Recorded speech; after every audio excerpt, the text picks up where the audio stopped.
Dog, what's happening with you? This is the Roy C. Gilmore podcast where real don't get no real and it don't come with a filter. I am your host, Roy C. Gilmore. Today I have something real special for y'all, dog. We gonna end season 1 with a little banger. It is my witchcraft testimony, all of the parts combined into one video. So y'all have the option of watching the entire series as one. So get your headphones or whatever else you're gonna need, cause here we go. Enjoy the video, learn something, and be respectful in the damn comments or you will be blocked. So about 2 years ago, me and my wife had been married just under 2, maybe 3 years. We was still kind of fresh in marriage, man, and we had hit that point to where we was questioning whether we, really wanted to be together or not, fighting every day, man. Things were hectic. And we ended up separating. Homie. I ain't want nothing to do with her. She ain't want nothing to do with me. I hated her. She hated me. And we meant that. So I was at my mama's house in Georgia, and I was driving from Georgia back to base in North Carolina. So as I'm driving back home, I'm praying. I'm praying out loud to God, and I'm crying. I'm crying because, the woman I had got on one knee for, and the woman that I had kids with, and the woman that I vowed to be with forever was the woman that I had just gave up on. I told God out of my mouth that I no longer wanted this woman. I hate this woman. You can take this woman back. I don't care what happens. I don't want to be with that woman.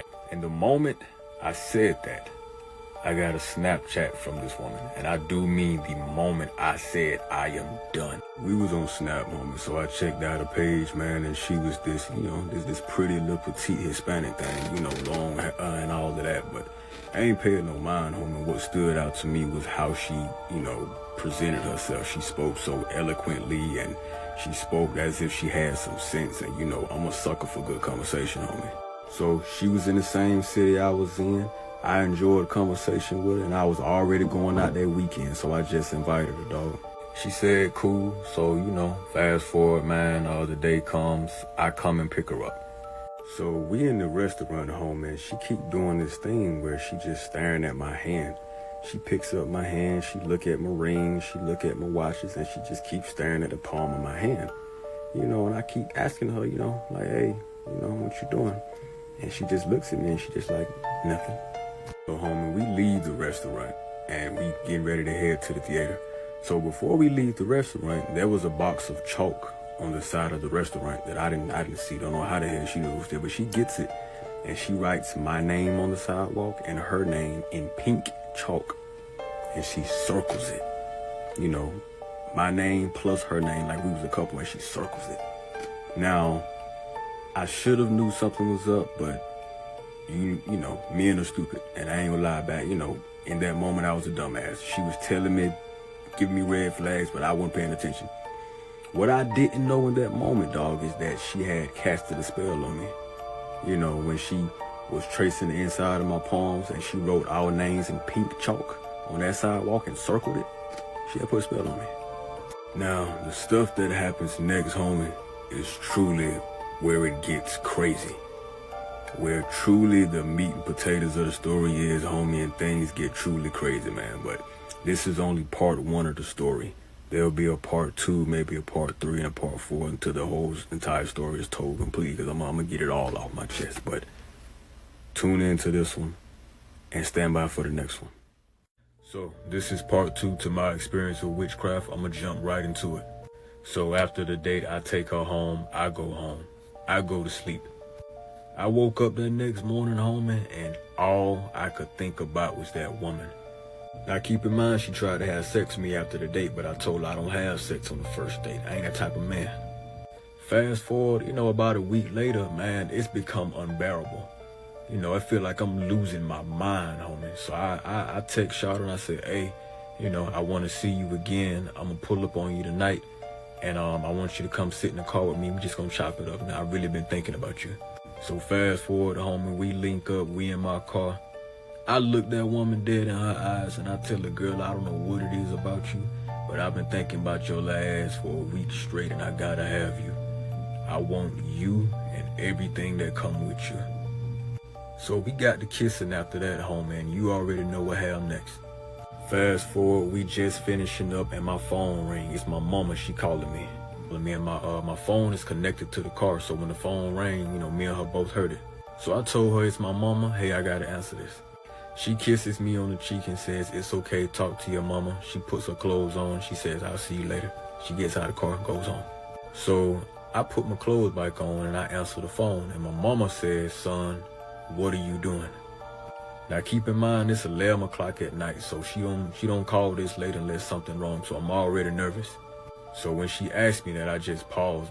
Me and my mama had a very blunt, open, and honest relationship. So I told her, Mom, can I tell you something? She said, yeah. I said, remember that girl I told you about? Me and her just got done having sex. She tells me, I know. That's why I'm calling you. God been talking my ear off about you all night. I can't even go to sleep and get a peaceful rest because he keep telling me to get your son, get your son. My mother proceeds to tell me I don't know who this woman is, but I have a really, really bad feeling. But you're a grown man, you're gonna do what you do. Just know that I'm disappointed in you. I still love you. Good night, bye. After that conversation with my mother, I did feel bad. I sat in the vehicle and I thought about what I had just did and what she had just said. But then I realized just how much I hated my wife in that moment. How much I hated her for what she had done to me, what she had said to me, and the things she was still doing to me. And I said, man, fuck it. It'll be all right. So I woke up home and now the urges are even stronger. It's to the point to where I have migraines. This time she came over my crib. Soon as she walked through the door, she know why she there. I know why she there, so we get straight to it, homie. About 4 hours later, she laying on my chest and she grabbed my hand again. And she traced the inside of my palm. And she balled my hand up like this right here. And she closed her eyes and she mumbled something. And then she unclenched my fist. And I asked her, I said, what you doing? She looked at me yet again and she said, nothing. And she just laid on my chest and just started smiling. So after this, homie, we became somewhat official. She started coming over the house every night after I got off of work. We doing what we doing, homie, and the sex just keep getting crazier and crazier and crazier and wilder. So after that, homie, she comes over the next day and we get to it. So she gets on top of me and, we doing what we doing, and all of a sudden it felt weird. I look down, homie, and there's blood all over my motherfucking lap and all over my dick and shit. Her goddamn period came on in the middle of us having sex, homie. So she notices and she gets up and the blood just dripping all over my shit. Blood got on my white sheets. Blood got all over my damn dick. She hopping up.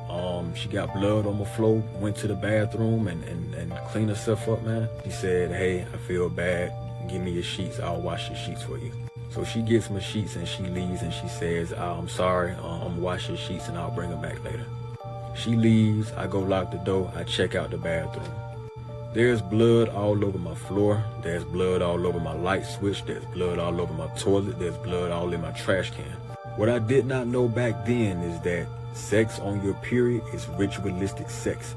Any witch knows that your menstrual blood is a different type of blood because it carries life. So when she was having sex with me and all that blood was all over me, she was casting spells on me. I did not know in the moment, but I know now. She marked me by getting blood on my dick. She marked my bed by getting blood on my bed. She marked my floor by getting blood on the floor. She marked my bathroom. Homie, the light switch had a handprint on it. It looked like she was doing this shit intentionally. It looked like she was going throughout the house and marking the house with her hands intentionally, homie. So I had never dealt with nothing like this before or seen anything like this before, but I'm an understanding human being, so I didn't make a big deal about it. So she comes back over home and she brings me my sheets and, we do what we do. And she went to sleep. So while she was asleep, I felt stuff biting me. It felt like my skin was on fire. So I'm ooching around trying to figure out what the fuck going on. I lift up and I got bugs biting me, homie. I got little bugs biting me. They were bed bugs. So I'm thinking to myself, I know damn well this girl ain't bring me no bed bugs, homie. Fast forward the next day, the bugs had doubled and tripled. I'm getting eaten alive in my own bedroom, homie. This girl had them brought me what seemed to be a fucking plague. First you put this shit on me at the restaurant. You put this shit on me during sex. You bleed all over me and mark my fucking house, and now there's a plague of bed bugs in my fucking bedroom, eat my ass alive. Safe to say that I'm losing my motherfucking mind. Fast forward, I got rid of the damn mattress. I bring in another one. She comes over, we get drunk, and we end up, doing what we doing. Fast forward, we wake up the next morning. She kisses me, she leaves. I get up and inspect the house, and I notice that there's a wet spot on the floor. So I look down like, what the hell is this? And I start smelling this smell of piss. So I got down on my hands and knees and I smelt the floor, and sure enough, it was piss. Now I know goddamn well I didn't pee on the floor, and it was only me and her in the house. So I called her and asked her about it. She says, no, I didn't piss on the floor. But it's only me and her in the house. So it had to be her. I know I didn't piss on the floor. So she marked my house with blood. Then she pissed on my goddamn floor. She putting spells on me, and she brought me fucking bed bugs. But wait, it gets worse. She comes over the next motherfucking day. We do what we do. And now she's asleep, and I'm seeing something in the corner watching me while I sleep. I can't sleep because there's a shadow figure in the corner watching us. Homie, I can feel the evil intent.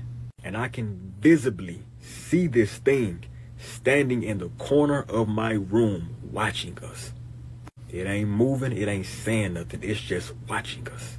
I'm gonna end it right here and come back on part 3 and tell you how it really get crazy, homie. So this is part 3 or chapter 3 to my testimony dealing with witchcraft. We're gonna name this chapter The Devil's Grip. So I'm seeing stuff in my bedroom, so I obviously know that there is something demonic going on. And a lot of y'all probably wondering why you keep having sex with the girl, why you keep letting her in. The answer is simple. I didn't think that she was putting anything on me. I thought that I was too grounded to have anything put on me. I thought that my defense was impenetrable, and because I believed in God, could nothing hurt me. But here's the thing. I was all filled up with hate. I had so much hate towards my wife that I had to open the door for the devil. But I ain't no fool. I felt like something was going on, and I'm familiar with witchcraft, so I just asked her one day, did she put anything on me? To my surprise, homie, the girl looked me in my eyes and told me, yeah, I put a reflection spell on you. She said, I put one on you at the restaurant, and I put one on you after we had sex, and I put spells on you during sex. So, me being flabbergasted, I asked her why. This girl looked me dead in my eyes, homie, and said, because I am obsessed with you. So I ain't never had nobody tell me this before, so I don't know really how to take it, but I take it with a grain of salt because, a lot of females, they over-exaggerate. I'm still thinking she over-exaggerating at this point, not knowing this girl dead serious. So I asked her why. Why are you obsessed with me? She says, because you teach me things. That's all she said. Well, I asked her what was a reflection spell. And she said a reflection spell is when I put something on you to make you feel exactly how I feel. It was essentially a spell that conjoined us two. So I felt what she felt, and she felt what I felt. So a lot of times when I felt those crazy thoughts and things like that, they were hers. So whenever you do a spell and you join two people together, homie, it is so dangerous, especially when the other person has mental health issues. This girl had bipolar disorder, she had depression, she had severe anxiety, and she drank a lot. So whenever she was drunk, I felt drunk. Whenever she was high, I felt high. So there would be random times in the day where I just start feeling dizzy and my lips are numb and things like that. And I text her and I ask her, are you drinking? She'd tell me, yeah. How do you know? And I tell her, I feel you. There would be times after we argue and she'd start crying. And I'd text her and ask her, are you crying? And she'd say, yeah. Ask me how I know, because I feel you. So you can only imagine what she did when I started to pray. When I got on my knees and I started to pray to God, it felt like somebody was inside of my head ripping my mind apart. This girl heard my prayers, homie. So I couldn't even go to God. I couldn't even go to God and ask him to get this mess off of me, because I had this girl somewhat standing in between me and God. When I prayed to him, she was there, and she made sure that my prayers didn't go to him. Whenever I would open my mouth to try to pray, it felt like I was on fire. It felt like somebody was ripping my head apart, man. It's the best way I can describe it. So I never got a chance to finish any of my prayers because she always disrupted them. And peep this here, homie. Whenever she entered my home, she always had to have permission. Back then, I didn't think anything of it, but afterwards, I realized what it was.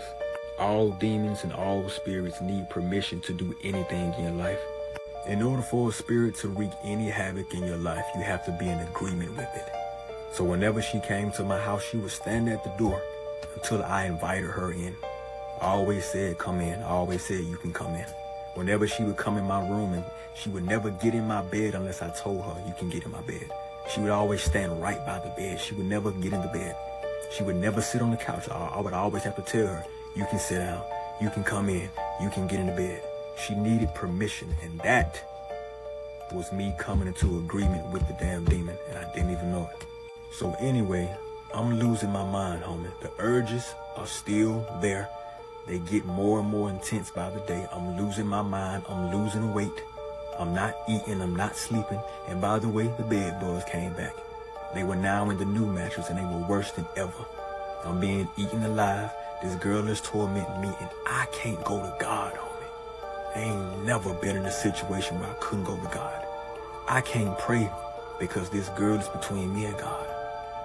So I confront this girl, and I tell her, hey, I'm not okay with what you put on me. Like I've been seeing this stuff. I got this going on. I don't like this. It's not cool. She says, I can take it off. I say, nah, man, I don't want you doing nothing else. I'll take care of it. Just don't put anything else on me. This is not cool. I don't like it. And I tell her I'm done with you. And I leave. Of course the urges got stronger. Of course I couldn't sleep. Of course them bed bugs got worse. To have your free will taken from you is one of the worst things you can ever have as a human being. Whenever I told this woman no, it's almost like she cranked up the volume in a electric chair, and she just shocked my brain until I did what she wanted. That's exactly what it felt like. So eventually I gave in, and I went to go see her, and I asked her, what now? I told her I would give her a chance to explain herself, and that's why I was here. This girl looked at me and said, no, you ain't. You are here because I manifested you here. And I looked at her and I said, nah, I'm here because I want to be here, and I'm here because I need some answers. She looked at me and she laughed. She said, okay, talk. We speak. She apologizes to me, and she continues to explain why she put what she put on me. She continues to tell me before she met me, before we went out to eat, she had a vision about me and her, that me and her met and that me and her would be happy together. She says she saw a black wall with my name and her name in pink chalk with a heart around it. Remember in part 1 of the story, after the restaurant, she wrote our names on the sidewalk in pink chalk and drew a heart around it, the same way she saw in the vision. So she brought the vision to life when she manifested on the sidewalk on the first date, and I didn't even know it. So I called my wife, man, and I told her what was going on because I was scared. And I told her I need some help. She knew people who knew how to get that type of stuff off of me, but she hated me too. So it took some convincing, and I was messing with this girl, you know what I'm saying? So she didn't want to hear too much of what I had to say, but she still loved me, so she helped me. She put me in contact with this lady named Elle. Elle did a reading, and she confirmed that the girl was in fact putting witchcraft on me. And the girl was using dark magic. And she told me, quote unquote, she is an entity. This girl is an entity. And that she was a powerful enchantress and magician. And that she was very, very gifted in the occult. And that her spirit guides were very, very dark, and they loved her. And they would do anything for her. So at this point, I'm scared, man. I can't pray, and that's unlike me, because I'm going to pray. I can't pray.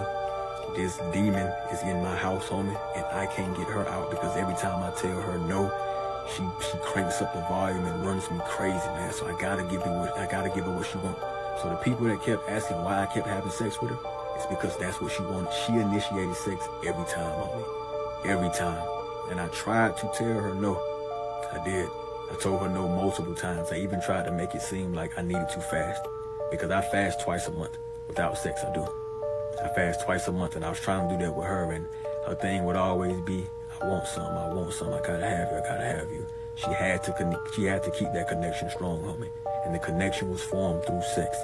And she would tell me things like, I feel you the strongest through sex. I can read you when you inside of me. And she would sit down on it, and she would draw like these patterns on my chest, and she put more spells on me. She would grab my hands, put more spells on me. And when I refused, she'd crank up the volume. It was almost like I was her puppet. So at this point, I'm fighting to stay away from her. I would leave her and come back 4-5 times a doggone month, man, because I'm trying to get away. But I'm not gonna lie, dog, her witchcraft was strong. Plus, she had everything she needed. I was hitting her raw. I was nutting in her. I had done ate her. She had done swallowed my semen. She had everything she needed to do whatever she wanted to. Let's not forget to mention the blood she marked in my house, the piss she put in my house. Let's not forget she bled all over me. And she would tell me every day about how obsessed that she was with me. And it's crazy, homie, because the more she told me, the more I believed her. So I couldn't pray. I couldn't leave her alone. I did not know what to do. So I went home to my mama. Next chapter, chapter 4, mama. So homie, this is the interlude to part 4. This is not part 4, this is just an interlude to it because there are some things that I need to explain to y'all. I see a lot of y'all in the comments asking the same question, why you keep sleeping with her, why you won't leave, this and that. It ain't cross your mind that I want to leave, it ain't cross your mind that I'm trying to leave. That's not the way witchcraft work, homie. You don't get to do what you want to do when you want to do it. Kind of remind me when I was in the Marine Corps. You do what the fuck you're told when you're told. When a person is casting spells on you, they are manipulating your energy. They are manipulating your free will. So me wanting to leave was not an option when she wanted me to stay. I did not want to have sex with her, but she wanted to have sex, so we had sex. And whenever I tried to resist, there was physical consequences. I grew physically ill. I lost weight, migraines all day, and a whole lot of misfortune. Somebody hacked my bank, somebody broke into my car. My money was all fucked up. Evil a lot of times masquerades as the innocent. It masquerades as kindness, as love. So a lot of what this woman did, she did subtly. She did it over time. This entire ordeal lasted over a year. So she had plenty of time to do whatever the hell she wanted. And this was my first time having anything put on me. I did not know what to do. I did not know how to fight it. I was suicidal. I was depressed. I was full of anxiety. I was sick as hell. I was losing weight. And I felt more disconnected from God than I ever had in my life. So with that being the case, there's a few key words that I want y'all to know before y'all watch part 4. The first word is twin flame. Go and look that up and do a little research on it before you watch part 4. The second term is karmic soulmate. Go do some research on that before you watch part 4. And number 3, look up the definition of magic because a lot of y'all don't seem to understand how it works. It's all about belief and intent. And also, I'm going to be putting this entire series on YouTube so y'all can go and watch it because some of y'all are telling me that y'all can't see the videos for whatever reason. This TikTok be tripping sometimes. My YouTube is the same as my TikTok, Roy C. Gilmore. It's also the same as my Snapchat, Facebook, and all of that. So if you want to follow me, you can. So with that being the case, part 4 is coming right after this. Enjoy it. Leave your comments underneath. And I want to thank y'all for tuning in with me and giving me a means to express myself and get this off my chest. So this is part 4 to my witchcraft testimony. I'm going to jump right into it. So I drove down to my mama's house in Georgia from North Carolina. It's like a 5-6 hour drive. The girl did not want me to go. So I get home to my mama's house and I immediately tell her what's going on. I go in her room, I sit beside her bed, and I tell her what this girl had been doing to me. Me and my mother had a very open relationship, so I was telling her everything we had done did, from all the sex to the witchcraft to all of it. So she knew everything. Man, I wasn't even 5 minutes into the story before she went and grabbed her anointing oil. And she put that oil in her hand and hit me like that right there. Instantly went into prayer, speaking in tongues, casting the demons out. She got done praying. I told her thank you. And she proceeded to tell me how she was disappointed in my decisions. And she told me that God said that this was going to happen and how she told me I need to listen to her and always listen to your mama. And I'm like, I know. So here's the crazy part. The further I got away from that girl, the better I felt. And after my mama got done praying over me, I felt even better. So after that, my wife comes over with the kids. Now, we ain't talking. We just cutting eyes at each other and making faces. I wasn't trying to get no stuff started, man, but I just want to talk to her, see how she was doing. So after my mama prayed over me and after I sat and spoke with my wife, the girl started acting funny. Me and her ended up getting into an argument. I cussed her out, told her, deuces. I ain't gonna lie, homie, I had this distance in between me and this girl. I got to get prayed over by my mama. I got to see my kids, and I thought I didn't want to see her, but I was glad to see my wife. Of course, I didn't tell my wife that, but I damn sure felt it. Fast forward, it's nighttime. My wife went home. She took the kids with her. I'm laying in the bed at my mama's house. My wife is in the bed at her house 2 hours away. I've been seeing spirits since I was a child, so I know how to deal with spirits. I know what to do when something demonic enters the room. I know how to pray it away. I know how to do all of that. So I feel something enter the room, but it's weird because I smell this woman and I feel this woman. It's like 3 o'clock in the morning, and to my surprise, I look up and I see a shadow figure standing over me that's shaped exactly like her. It smells like her, it feels like her. Now I'm scared because I know it's her, but I'm not because I've fought off demons before.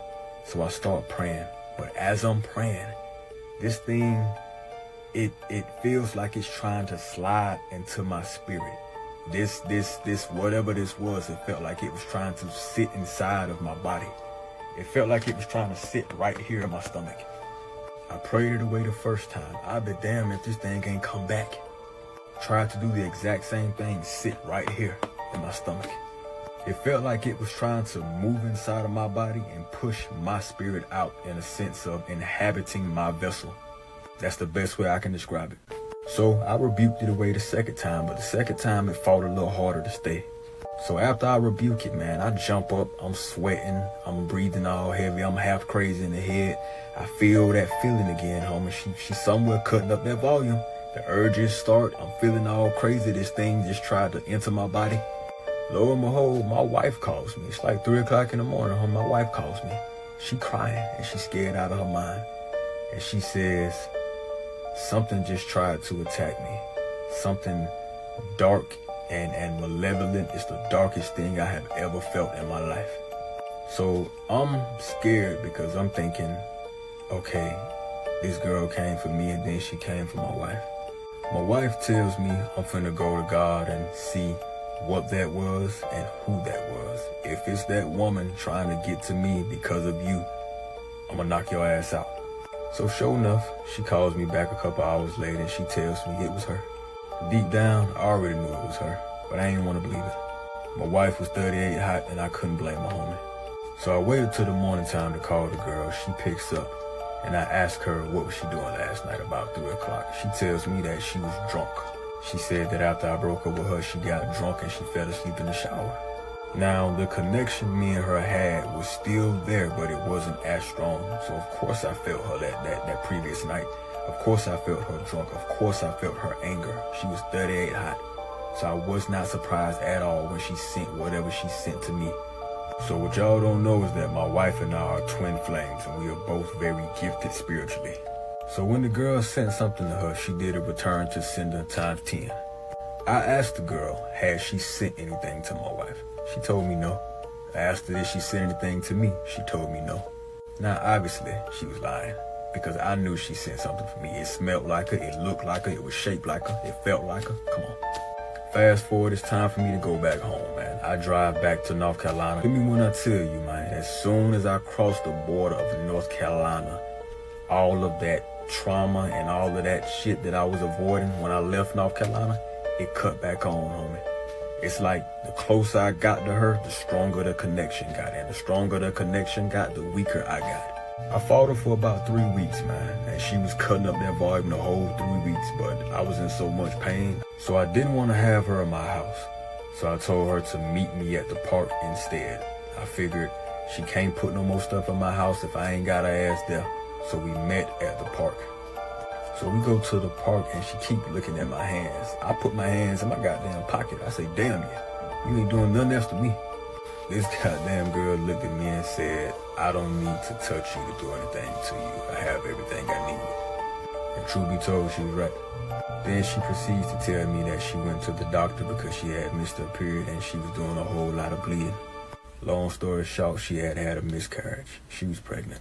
I ain't gonna lie to you, dog. I cussed her ass out for not telling me that she was pregnant. What I didn't know was that prior to her coming to meet me at the park, she had did a honey love jar spell.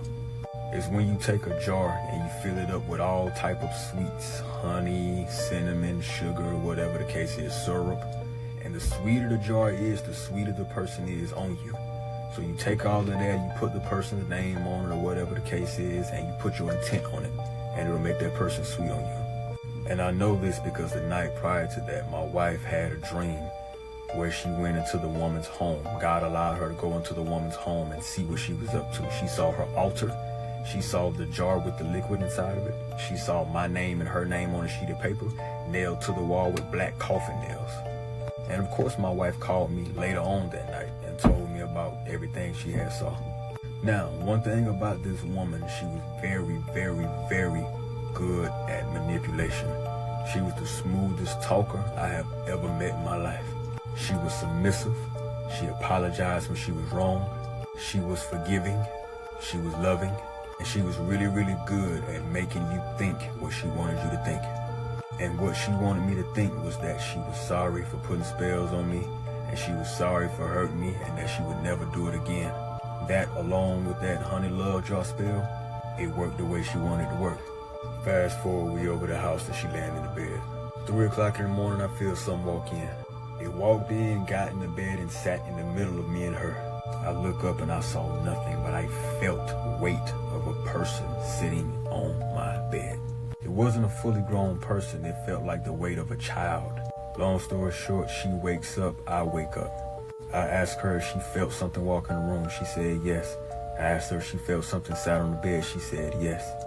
So whatever this was that was in the room, it was tapping me consistently. It was tapping me and it was calling her. But when it was calling her, it was calling her mama. By the time me and her woke up, it was gone. It didn't take us long to come to the conclusion that this spirit was the baby that she had lost. Fast forward, next night, the child comes back. This time she sees the child. She describes the child as having my complexion, my eyes, her hair, and being a little boy. And the child told her his name. So moving forward, whenever the child came back, that's what we referred to him as. I'm not gonna say the name because quite frankly, I don't know if it was the child or a damn demon masquerading as a child, and I ain't trying to give it no power. So a couple of weeks go by, man, and I don't know what happened, but this girl, she did a complete 180, man. She was the most sweetest, submissive, humble female I had ever met. It's like she was perfect almost. She was a completely different woman, one that I would have potentially dealt with. Then my wife calls me. My wife has been in a car accident. She got knocked off the road and she ran into a tree, totaled the car, and almost lost her damn life. She called me scared out of her mind, and she tells me that there was something supernatural about it. That the woman that hit her, there was no way she could not see her. Long story short, the girl had put a spell on my wife and caused her to have an accident. She tried to kill her. Part 5 is coming next. So this is my testimony with witchcraft being put on me, part 5. I'm gonna jump right into it. Let's go. So my wife got in the accident. She was T-boned. She totaled the car, she ran into a tree, but there was no significant damage done to her. Now at this point, homie, I'm nervous and I'm kind of scared because she done potentially tried to kill my wife, but I need to get some answers and I'm desperate. So I need to get some answers from this girl to learn how to break this spell. So I don't invite her over. I go over to her crib instead.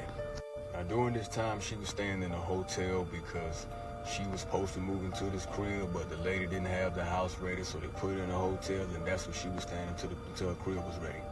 Now keep in mind, the girl had been behaving for the last few weeks, man, but I still had my guard up. I still wasn't, taking no chances like that. During this whole phase was me trying to figure things out. So I'm trying to outsmart her. I'm trying to fast with her, trying to get her to fast with me so we can break this connection of sex. I'm trying to get her to pray with me to see if she's willing to go to God. I'm also trying to get her to tell me who is it that she's working with or working for. Whether it's an angel or a demon, what's the name of the angel, what's the name of the demon. So I'm trying to get information out of her. So I go to the hotel one night, man. We sitting up, we chopping it up. We sat down and we spoke. So I asked her, why did she love me? Why, what made her think that she was in love with me? My mama told me that when you love something that you die for it. So I asked her, would she die for me? She thought about it for a little minute and she looked at me and she said, yes, I would die for you, but dying for something is easy. I want to live for you. Like, frankly, homie, I ain't never had a woman tell me something as sweet and profound as that. So I didn't really show it, but in my heart I was like, damn, that's deep.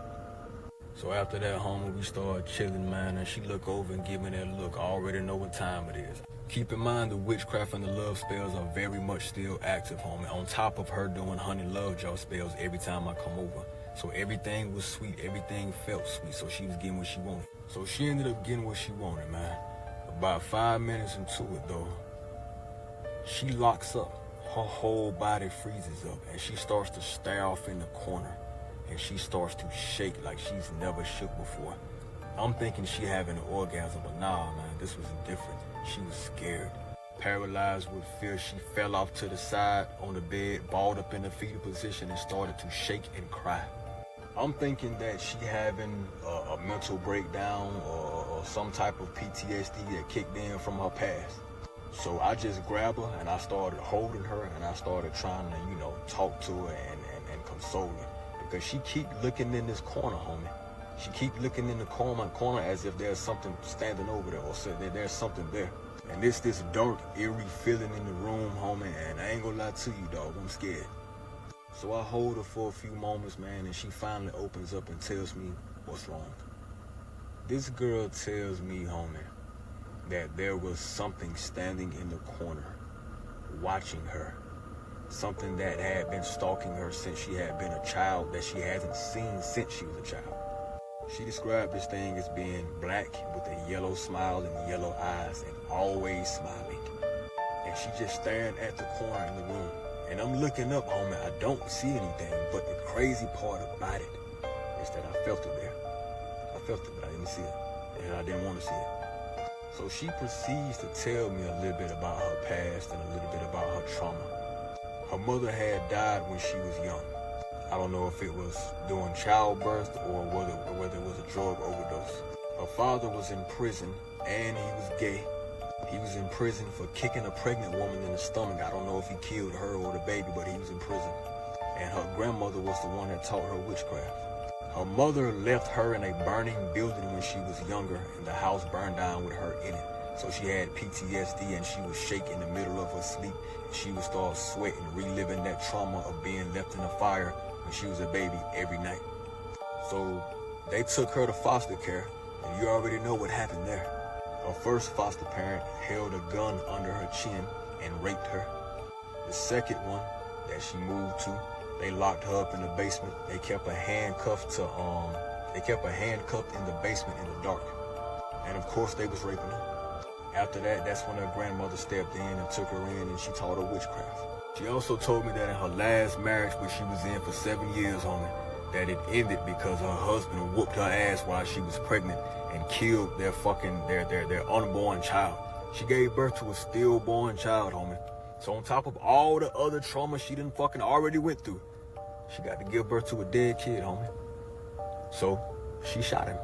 They both ended up doing time behind that.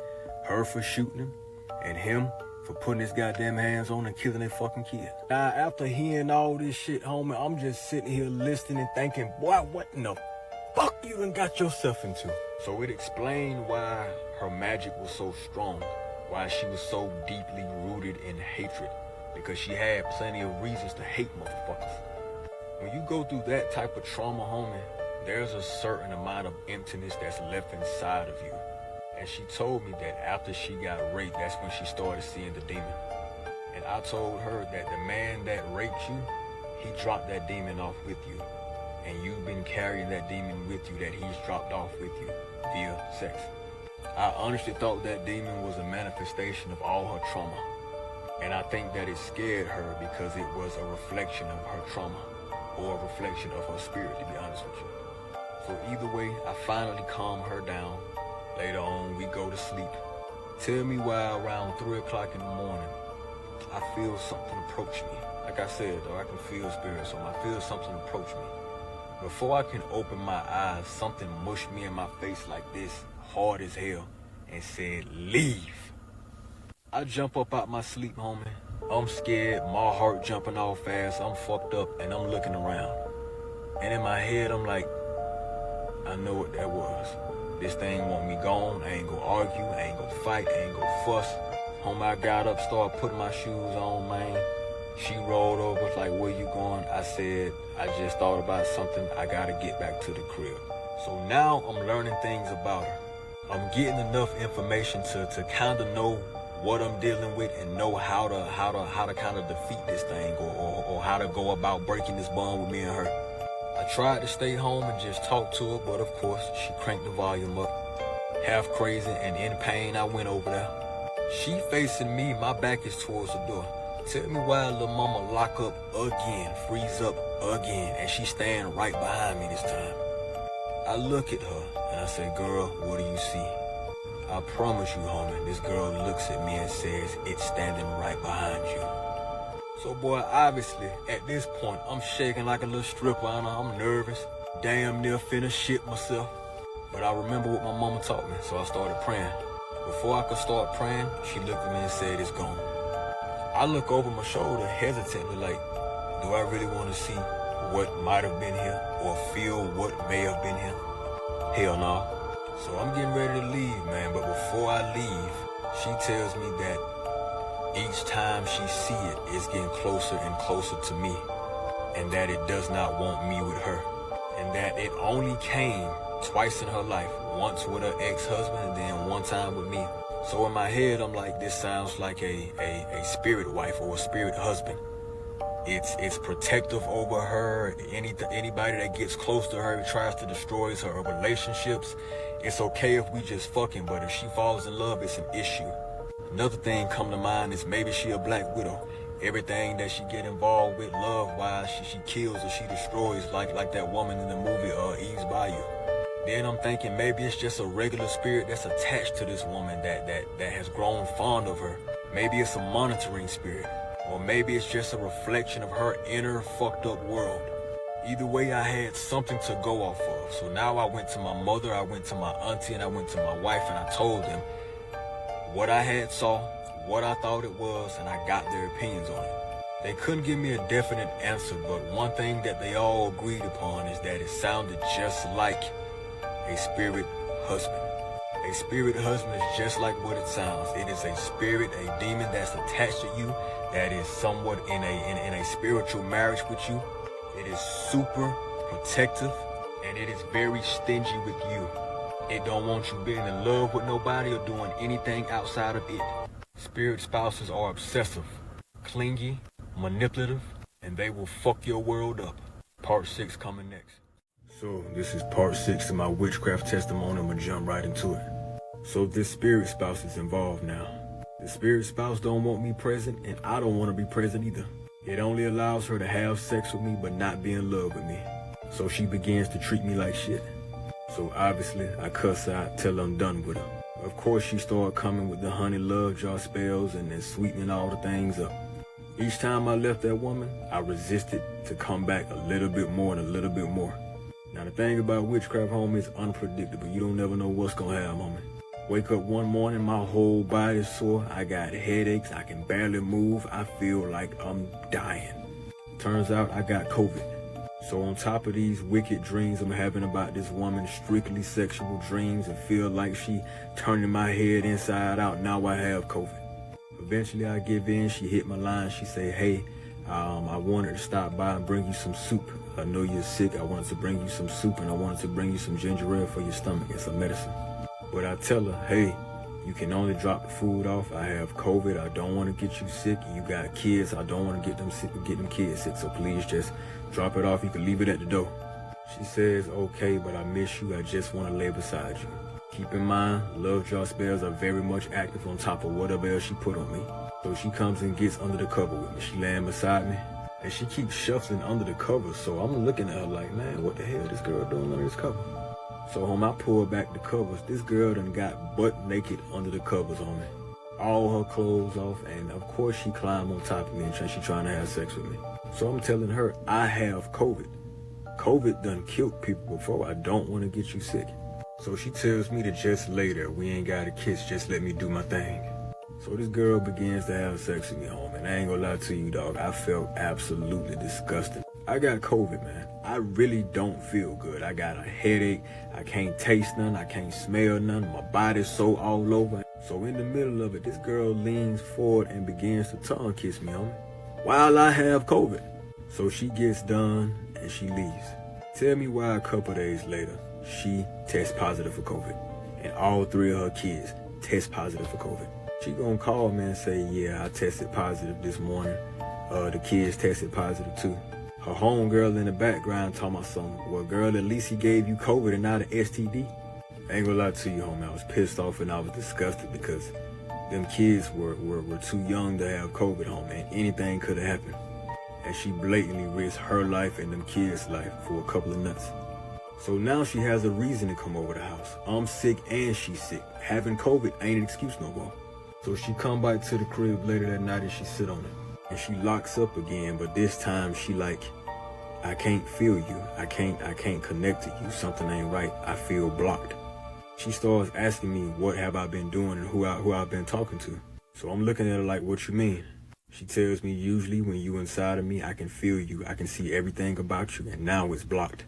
I told her, don't worry about it. It's nothing. So she obviously pissed off and she got her guard up. And she keep moving around, while I'm inside her trying to adjust so she can read me or whatever the case is, but she can't see anything. So she hops off and she looks at my hands. I snatch my hands away from her like, nah, we ain't doing that again, shawty. She kind of looks at me with this nasty look like, how dare you? So obviously we get into it. We get into an argument. We fight. She leaves. This girl slams my door, gets in the car, and skirts off in the parking lot in a rage, homie. She was hot. So, homie, when she left, and I remember this specifically because it was on a Wednesday, I was finally able to hear the voice of God again, man, and I was so happy. His exact words were, her karma begins now. That night, God began to minister to me. So I had a vision that her father had died. Her father had just got out of prison and she was so excited. Now in the vision, I couldn't see how he died. I just know that he died and she was broken up about it. A couple days later, she calls me up and she's crying her eyes out. Her father passed away of cancer. So in my head, I'm like, oh yeah. She went into this deep, deep depression. Keep in mind, earlier on in the beginning, the initial spell that she put on me was a reflection spell to make me feel what she felt. So if she depressed, if she drinking a coke and she going through all this, how you think I felt? A couple of days go by, I have another vision. Now she only had one biological kid. She babysat 2 other kids that she called her own kids because their mother was on drugs and she took care of them most of the time. So one day the lady drops the kids off for the girl to babysit and she don't come pick them up. This woman goes missing for months. Nobody's seen anything. Nobody's heard anything. They got the police involved trying to locate this woman. They reaching out to people trying to find this woman. Have you seen her? Have you seen her? Them kids worried. They don't know where their mama at. Their daddy ain't in their life. All they got is this woman who been babysitting them. Tell me why I have a vision and I see this woman laying somewhere slumped. All I saw was her laying stiff in a dark, cold place. So I told this woman, for the sake of those children, I said, I had a vision that that woman is dead. She was in a cold, dark place and she wasn't moving. Obviously, she's worried because if this woman's dead, they father not around, them kids gonna be with her. A couple days go by, they found that woman a couple houses down in a house. She had an overdose on drugs. She was in fact in a cold, dark place and very much dead off of drugs. So now she's stuck with these kids. Now she got 3 kids. They talking about putting the kids in a foster home, but she told them hell no because of what happened to her in the foster home. They're trying to get in contact with some of the relatives for the kids, but nobody wanted to take the kids in. So in the end, she ended up keeping the kids. So not only did her father pass away, she was already battling depression. Now she got 2 more mouths to feed. She had 2 best friends, one that she stayed with, and then one from her hometown. They had been lifelong friends. Her friend from her hometown cuts her off. Her friend that she stayed with started acting funny because I was in the picture. Starts telling her, you don't deserve that man you with. I see how he treats you, and I know you ain't shit. What makes you get love properly and I don't get love properly? So they get into it. So So typically the girl would watch the kids while the girl came and seen me. She stopped doing that. Now everywhere she go, she got them kids right behind her. Keep in mind, she was staying in a hotel. So the lady that had the house waiting for her calls her and tells her, you can't move into the house no more. So now she's out of a crib, she's out of friends, her father's dead, she got 2 more kids, and she's staying in a hotel. And on top of all of this, I began to have visions of my wife. The same cravings I was having for that girl, I began to have them for my wife. So while all of this has happened, me and the girl, we not talking as much. I'm getting me a little break from now on. My wife called me later that night while I was in the studio. I could tell she's pissed off. She asked me, have you been feeling funny? What has God been telling you? Because I've been having a whole lot of visions about you and I've been craving you. I tell her, I've been having visions about you too and I've been craving you. So what happened was the love spells she was putting on me, they were working, just not in the way she wanted them to. I began to crave my wife and not her. Now keep in mind, me and my wife, we are very much still beefing. We still hate each other, we still separated, we still don't want to deal with each other. So I'm fighting the urges, my wife fighting the urges, but we slowly starting to talk more. Now keep in mind, old girl can no longer read me. But I still hated my wife, therefore she still had some control over me.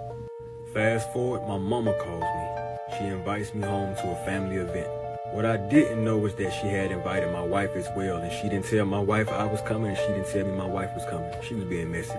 So I go down there. The girl was not happy about it. She was 38 hot, and she was saying, you always leaving me. Me and my wife link up, and we get into it.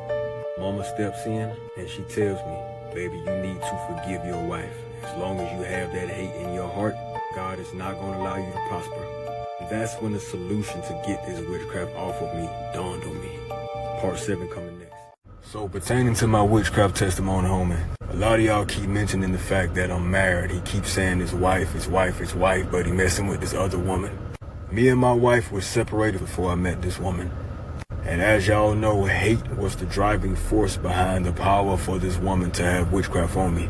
If you have a heart full of hate, then you have an open doorway for the devil to use you, because hate is not of God. So somebody asked me, why did you hate your wife so much? So instead of me explaining to y'all why I hated my wife, I'm gonna let her explain it herself. That way she gets to speak her piece and kind of defend herself. Hey everybody. Hope all is going well for you guys out there that are very interested in my hub story. I just want to speak to the women and a little bit on my behalf. We have been together going on 5 years now, and I will say, in the beginning, you couldn't tell me nothing. Excuse my French, but I thought I was hot shit. Okay? Ladies, I need you to understand a couple things that don't make you wifey material. Being educated, being pretty, knowing how to cook, knowing how to clean, knowing how to upkeep yourself, and last but not least, having a low body count or keeping your legs closed. That does not make you wifey material. Because when you come together with someone, it's no longer just about you and what you provide. It's about y'all together as a union. And you need to understand that when you're with somebody, you're loving them in their love language, not what you would like somebody to love you as. But when you're communicating with your partner, you're communicating them in a way that they can understand. Communication without comprehension is miscommunication. There is no level of communication whatsoever. So we like to think of ourselves as the problem solvers, but ladies, sometimes we are the problem. I was hot-tempered. I was always on the defense.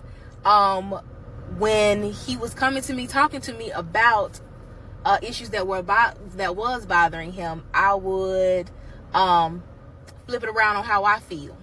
So, with that being the case, if you are aspiring to be a wife or newlyweds, whatever the case is, at any point in your relationship, it doesn't matter if it's new or y'all been together a while, never stop learning each other, never stop growing with each other, never stop listening to each other. If your significant other is bringing you a concern, they are not trying to create an argument, but provide a solution for the both of y'all. Both of y'all should be happy, not just one person serving the other and making sure that they're good, and you're not checking in. Ladies, an ugly truth that we don't like to admit: if you can recognize when your man is cheating, you need to be able to recognize when your man is unhappy. And this is not to give the fellas an out. If your man is unhappy, you should be able to clock that before you clock another woman having his attention. So, I say this with love, ladies. Make sure your internal checklist is right before you're focused on the external. I love my wife, but I'm gonna keep it real. My wife was hyper independent. She was very much in touch with her masculine and not her feminine. She always had to be right. She always had to be heard. She didn't know how to keep her hands to herself. She could not take being corrected. It was her way or no way. She had a whole lot of ways and a whole lot of characteristics, man, that made it very, very difficult to be married to her. She did not want to take couples therapy, and the more I tried to talk to her, the more she disrespected me. So one day she had a vision that I was sleeping with a light-skinned woman in our bed.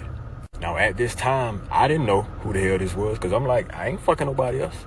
But she had a vision of what was to come, because later on I started having the same visions.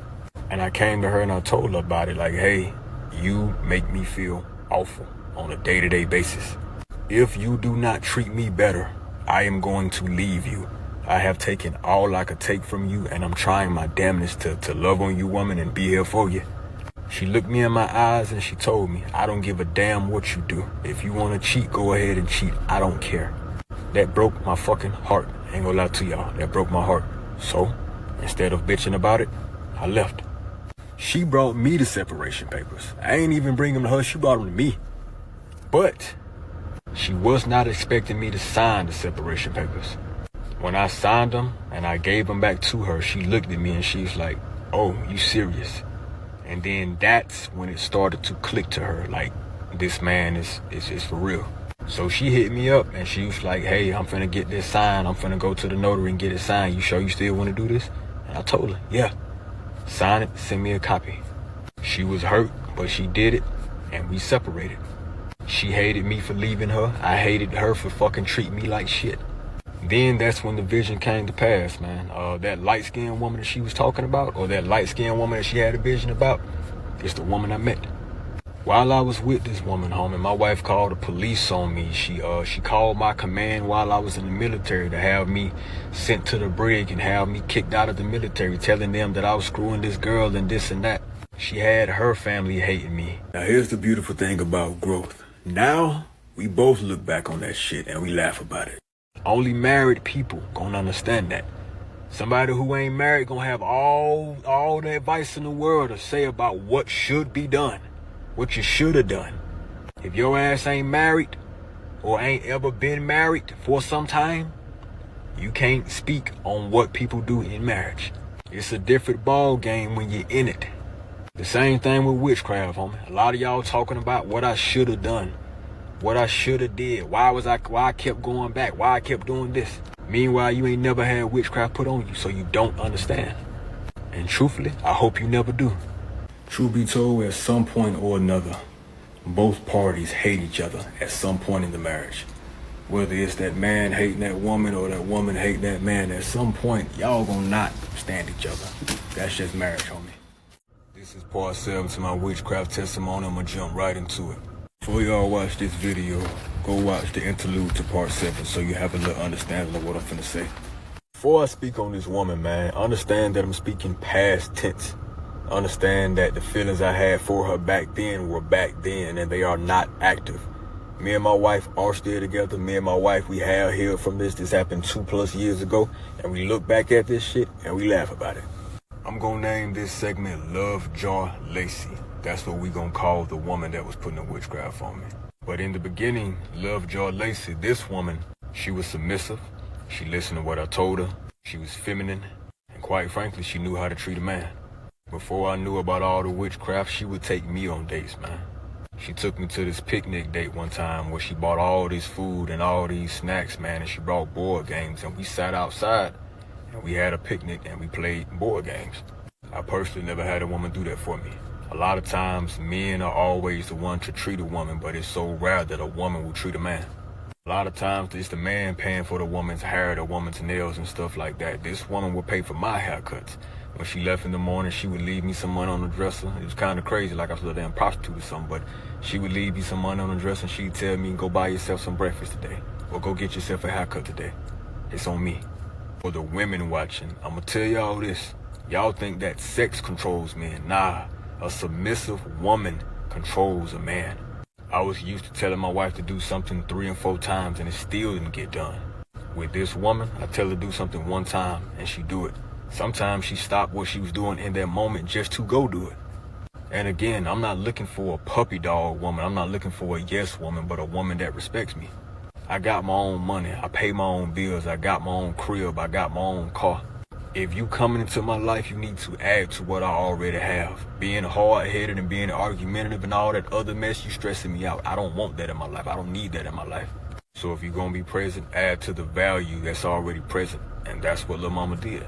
So when I met Lovejoy Lacey, I was used to over-explaining myself. I was used to apologizing for every little thing I did wrong. I was so used to my wife making me feel like I was the damn problem all the time. I started to believe that I was fucking crazy, that I was the problem. All that being said, homie, I'm not still in love with this woman. Don't want nothing to do with her, but I'm only speaking the truth. I was separated, dealt with a lot of shit. She made a nigga feel special. And back then, I needed that. There was things that she would do wrong and I would correct her, and instead of getting defensive and putting her hands on me and fighting, she would apologize. That alone was some shit I was not used to. A lot of women, homie, don't take accountability.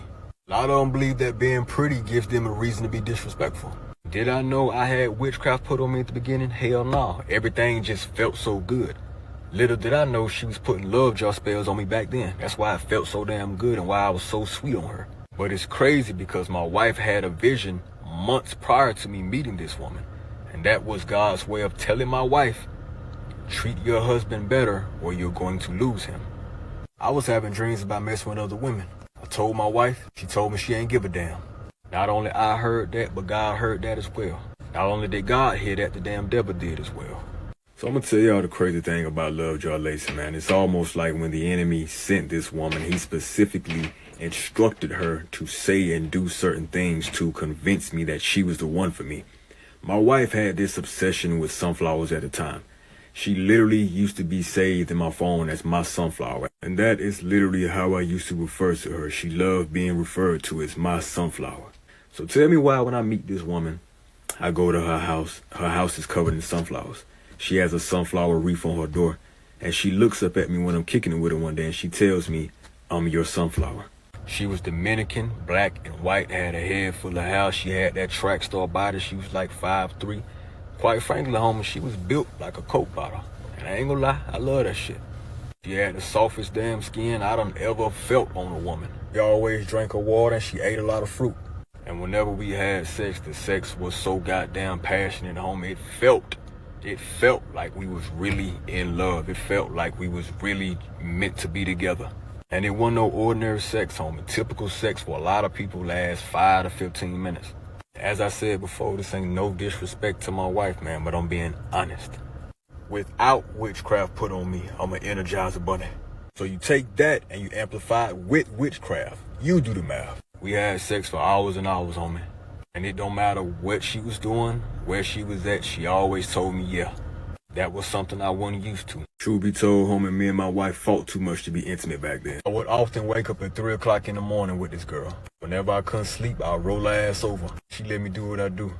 Wake up at 06 to go to work. Roll her over, we do what we do.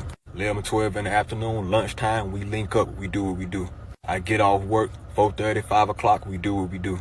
It's time to go to bed, we do what we do, then we go to bed. And you got to understand, me and her both had the same love language, physical touch. We would have sex and we would speak affirmations to each other while we having sex.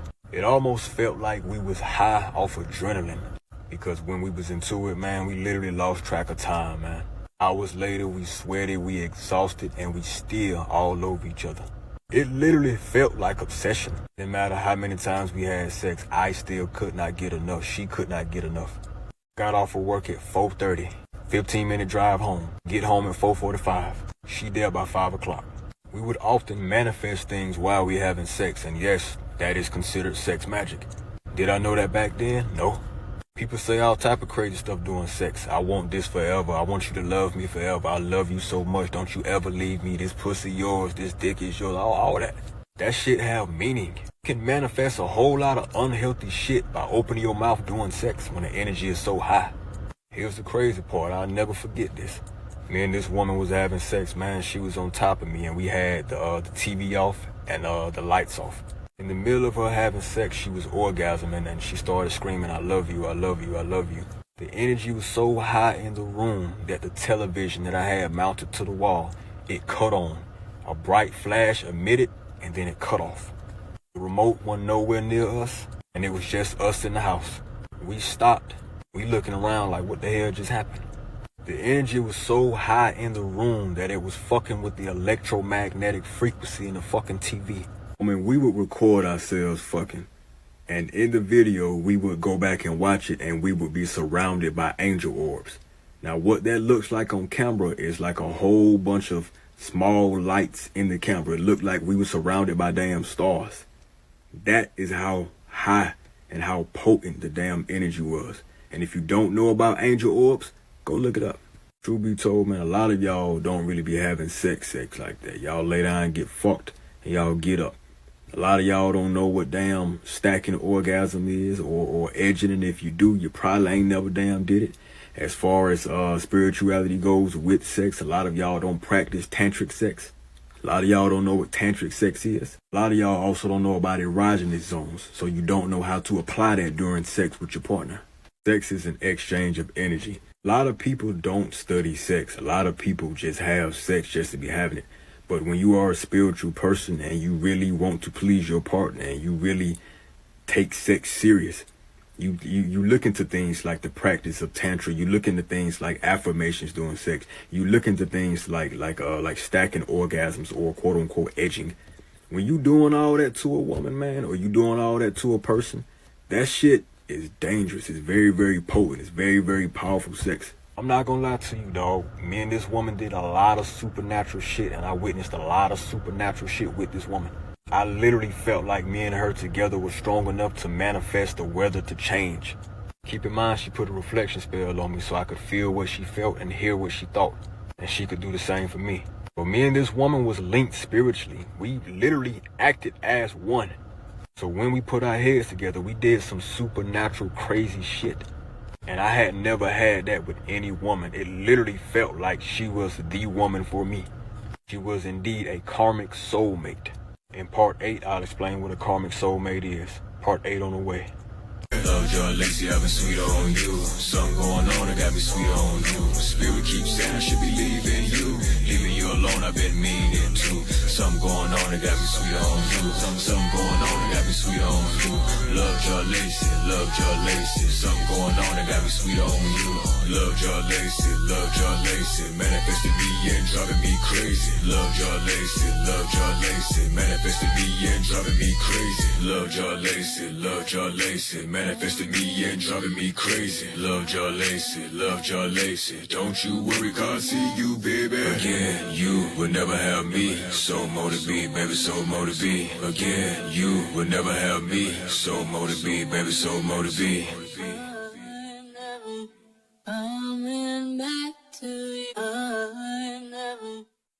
So, this is part 8 to my witchcraft experience. I'm gonna jump right into it.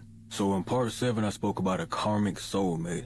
And I told you that in part 8, I'd tell you what that is. So, a karmic soulmate is a soulmate that you are brought together with specifically to learn a lesson that you failed to master in a previous lifetime. These relationships are often really, really, really passionate, but they are not meant to last. It don't matter how good it feels. And the crazy part about it is a relationship that we need in order to grow. And the even crazier part is that when you find your twin flame, your karmic soulmate is not far behind. Their sole purpose is to keep you from your twin flame. And this woman, she did her damnedest to do just that. Tried to kill my damn wife and tried everything she had in her power to keep me from my wife. She damn sure fulfilled her purpose. Damn sure played her part. So the girl can no longer read me, so I did get a break. But I still had some hate in my heart for my wife. So me and the girl were separated at this time, but man, I still felt her pulling on my spirit. I still felt her pulling on my energy. So I decided to go to therapy. So I go to therapy, man, and my therapist is this Hispanic lady. Didn't think anything of it. I sit down in front of her, I tell her what's going on. I just let her have it. I wasn't trying to play with nobody, didn't have time to fuck around. I let her know. I'm dealing with this woman and she has witchcraft on me. I don't know if you believe in that stuff, but tell me right now. If you don't, and you gonna call me crazy, let me know. And I get up respectfully. This lady looks at me and tells me, I believe in it, and I don't think you crazy. I put love spells on my boyfriend all the time. Man, I looked at this damn woman, and I ain't mean to look at her like she was crazy, but in my head I'm like, oh shit, done fuck around and found another one. And this lady looking at me with a straight face like what the fuck she just said was normal. And then she proceeds to tell me he was crazy as hell, so she had to leave him. You don't say. I bet he was fucking crazy. Women just, I don't know. A lot of women use love spells and magic to get these men to love them, not knowing that there's a price to be paid. One rule in magic is everything has a price. So when you force this man to love you and you plan on his free will, one of the prices oftentimes is that this man is obsessed with you. That can lead to him being overly clingy. That can lead to him hurting you. That can lead to him being overly jealous. That can lead to that man killing you. You cannot go around putting love spells on people. But anyway, man, I'm thinking all of this inside of my head. I wouldn't dare tell this woman this shit to her face. Cause hell, at this point, I'm nervous as hell. I'm thinking everybody putting spells on me. So the fact that she did this shit to her fucking boyfriend or baby daddy, whoever, I have no doubt she wouldn't mind tearing my ass up too. So I sat my ass in that damn chair. I let her finish talking. And I kept my composure. So fast forward, man, we had about 5 or 6 sessions. She taught me a little bit about witchcraft and how love spells work.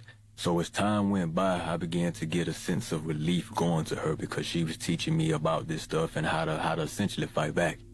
So her putting stuff on her boyfriend kind of worked out in my favor. Or so I thought. So on one of our sessions, man, she gave me a hug. And she reached in her drawer and she gave me something. Now typically, she handed me cards with the date of our next appointment on it, so I was used to taking things from her. So she reached out with her palm facing downwards and her fist clenched. And she dropped something in my hand and said, here, take this and put it in your pocket and keep it there. So I took it. It felt smaller than a damn business card. So I take it from her and I open my hand and I say, what the hell is this?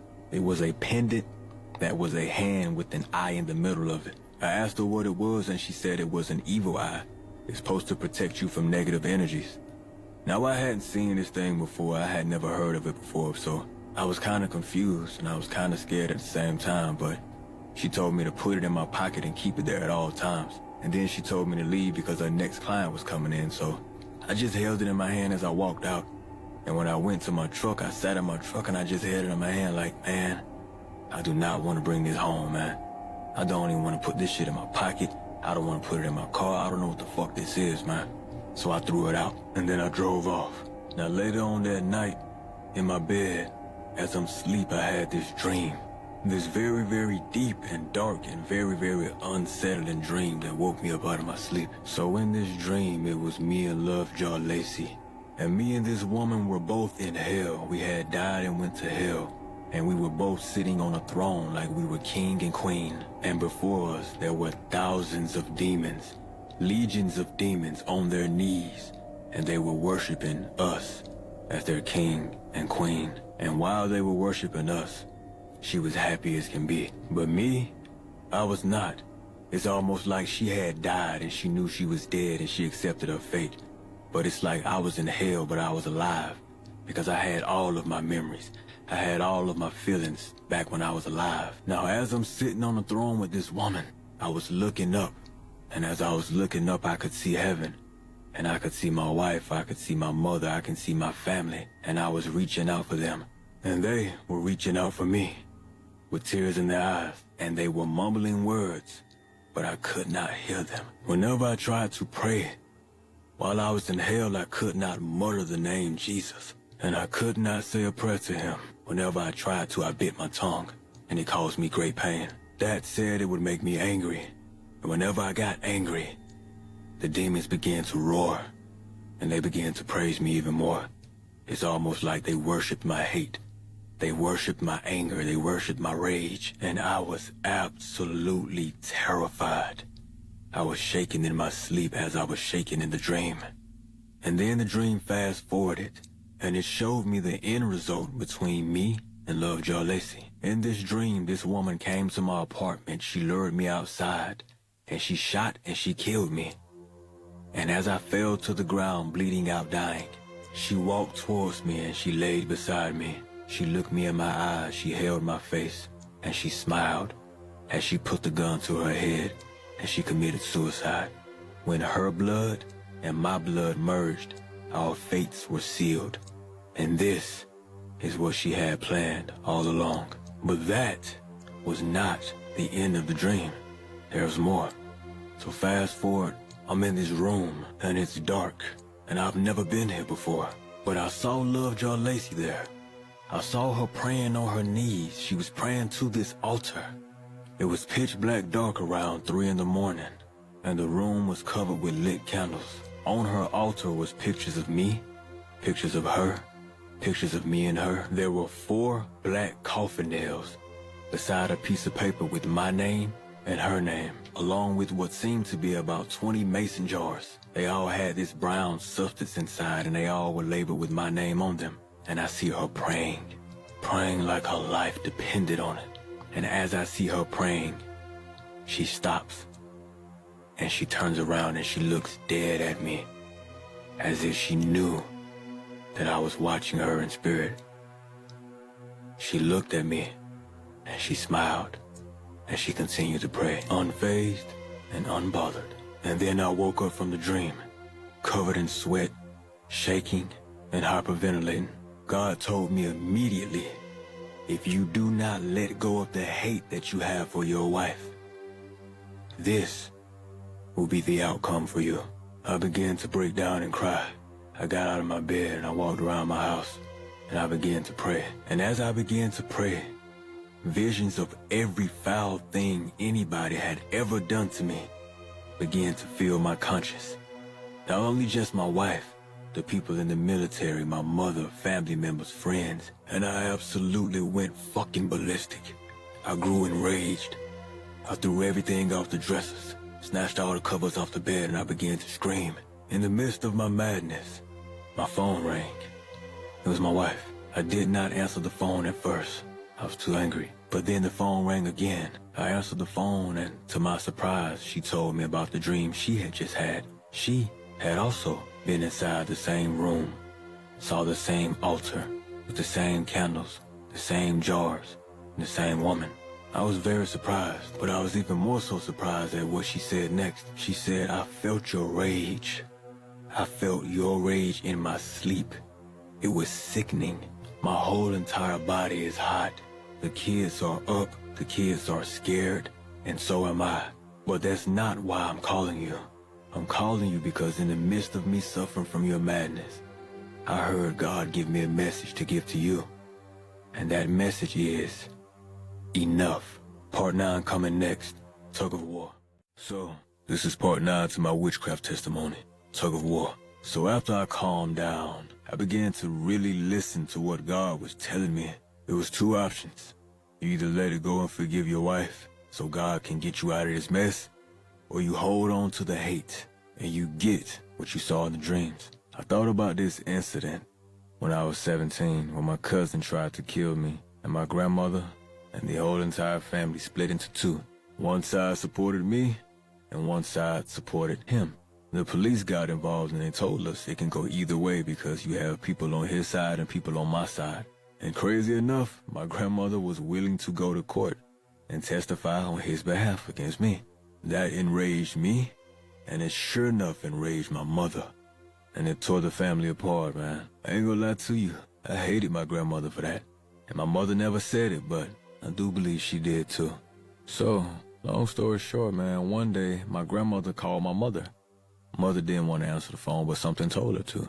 She picks up the phone and my grandmother was having a stroke on the phone. She was dying. Now keep in mind, she stayed walking distance, not even less than a 1-minute walk away from us. She called my mother and she was slurring her words. All we can make out was help. Her voice was trembling and it was fading, and she just kept pleading, help. So my mother understood that she was in trouble and that she needed help. She grabbed me and we ran to our house. Couldn't get in. The doors were locked and we needed to get in quickly, so my mother told me to kick in the door. I did not hesitate. So I stepped back and I'm finna knock this door down. But as I'm getting ready to kick it in, I began to hear the doors unlock. So my mother quickly stopped me, and the door opened slowly, and behind the door is standing my grandmother. She's covered in urine and feces. I remember thinking to myself, it was only by the grace of God that she was able to get up and open that door. But as soon as she opened that door, she collapsed. My mother held that woman as she was dying, and I watched my grandmother tell her, I'm sorry for what I did to you and your son. I'm sorry, please forgive me. I don't want to go to hell. I'm dying. Please forgive me, tell me you forgive me. And then she turned to me and she asked me for forgiveness. Quite frankly, I didn't have it in me at that moment. I was too angry to forgive that woman. She was willing to go to court, testify against me, and potentially even let me get killed. So nah, how could I forgive her? But my mother in that instant, without hesitating, she chose love, she chose forgiveness. And she told her mother, Mama, I forgive you and I love you. And she began to pray in tongues. They held each other and they both cried until the ambulance came. I stood there and I remember watching that moment and thinking to myself, how could she just let all that go? Just a few days ago, she was crying and she was shaking. She was so angry. You could feel it. And my grandmother had no remorse whatsoever about the decision she had made. And yet here we are now, all here under these circumstances. Now I knew my mother, and I knew she felt what she felt deeply. So what was different about now? How can she forgive this woman? And the way she did it, you could tell that she meant it. I learned in that moment what true forgiveness was. And it also dawned on me that when God is involved, that everything ain't gotta make sense. So after reminiscing on that moment, man, I just realized, dude, you need to let this go now. So I stayed up praying, and in the midst of my praying, I received a vision from God. I saw me and my wife happy again. I saw us back together, and I saw us laughing. So to me, that was confirmation, and it was reassuring that I was headed in the right direction. But on the flip side of that, I also received a vision not shortly after that my wife was laying with another man. Now, I was under the impression that this was a message sent from the enemy, trying to sway me away from forgiving her, so I didn't pay it any attention. Meanwhile, I'm still feeling Lovejoy Lacey pull on me. It honestly felt like she was waiting for me to become enraged. Keep in mind, we were still linked. I still felt some of this woman's thoughts. I still heard some of her thoughts. She knew something that I didn't know. I honestly had this overwhelming feeling that I was not in the loop about something, but I was gonna soon find out. Now keep in mind, me and Lovejoy Lacey had not been dealing with each other like that. Ever since she lost the ability to read me, I was able to put some space in between me and her. So it's Friday. It's a 4-day weekend because it's a holiday. I just got paid and I feel good. So I'm driving home from work and something told me to call my wife. So I did. So while I was on the phone with her, I asked her how she was doing. Asked her how the kids was doing and how was the family. And then I told her that I wanted to come to Georgia because I wanted to have a conversation with her in person. I just wanted to have a general conversation about moving forward, whether it was going to be divorce, or whether we was going to continue to be separated, or whether we was going to try to work things out. She said she didn't mind bringing the kids down and she didn't mind talking to me because we did need to have a conversation. But she told me that she needed to go home first and pack her bags. Now I knew my wife, and I knew that she was egging me on to something. I just didn't know what. She wanted me to go down this rabbit hole with her because she had like this tone in her voice. But I went along with it.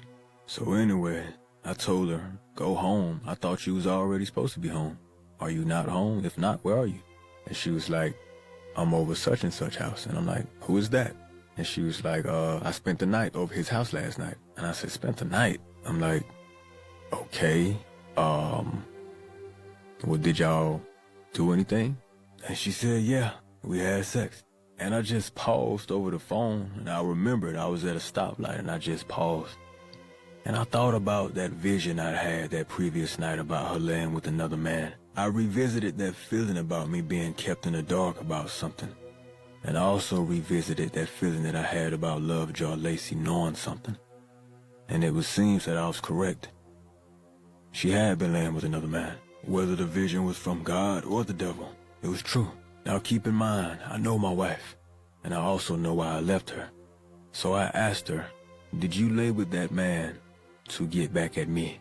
And she immediately got defensive, but never answered the question. So I stopped asking, and I just changed the question to, me and you both know why you did this. So, was it worth it? Don't lie to me. And she said, I regret it. And I said, why? And she said, because I can't take it back. My spirit feels heavy, and it was not worth it. It lasted less than 5 minutes, and I was in my head the entire time. And when I told you just now, I wanted it to hurt. And I said, well, you got your revenge. We're quote-unquote even now. So now what? She said, are you angry with me? I said, angry? No, I'm not angry. Woman, when I met you, I loved the ground that you walked on. I used to get visions about you all the time, prophetic visions of how me and you would be together, and how we would be happy, and how we would have this family, and how you would make me a better man, and how I'd make you a better woman. And I loved you dearly for that, and I thank God every day for you. But the longer I was with you, the more of who you really were came out. You see, people never change. They just become more of who they really are over time, the more you're around them. And the more I was around you, the more I got to see just how horrible of a human being you really were. I made excuses for you, and I found ways to love you despite how you treated me. I gave and I gave and I gave, even when I didn't have it to give. And you took and you took and you took, and you did it all selfishly, without remorse. I got you all the gifts you wanted. I fucked you like a porn star. and made your ass come so many times it started to fuck with your sanity. I fasted for 4 years and I told God the next woman that I meet is going to be my wife. I gave you the best versions of me, a pristine version of me, a version of me that nobody else had, and a body that nobody had touched in 4 years. And you mean to tell me I wasn't good enough? After all of that, I still wasn't good enough. Now with all that being said, to answer your question, no, I'm not angry with you.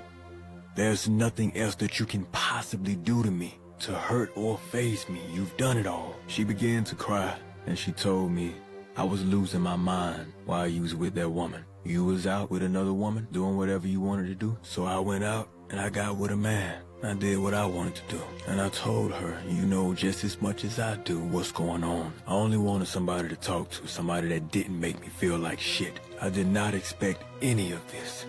I was not aware that she was gonna put witchcraft on me and take me through this ordeal. She said I'm aware of all of that. But what I know versus what I feel is different. I care about the emotional connection.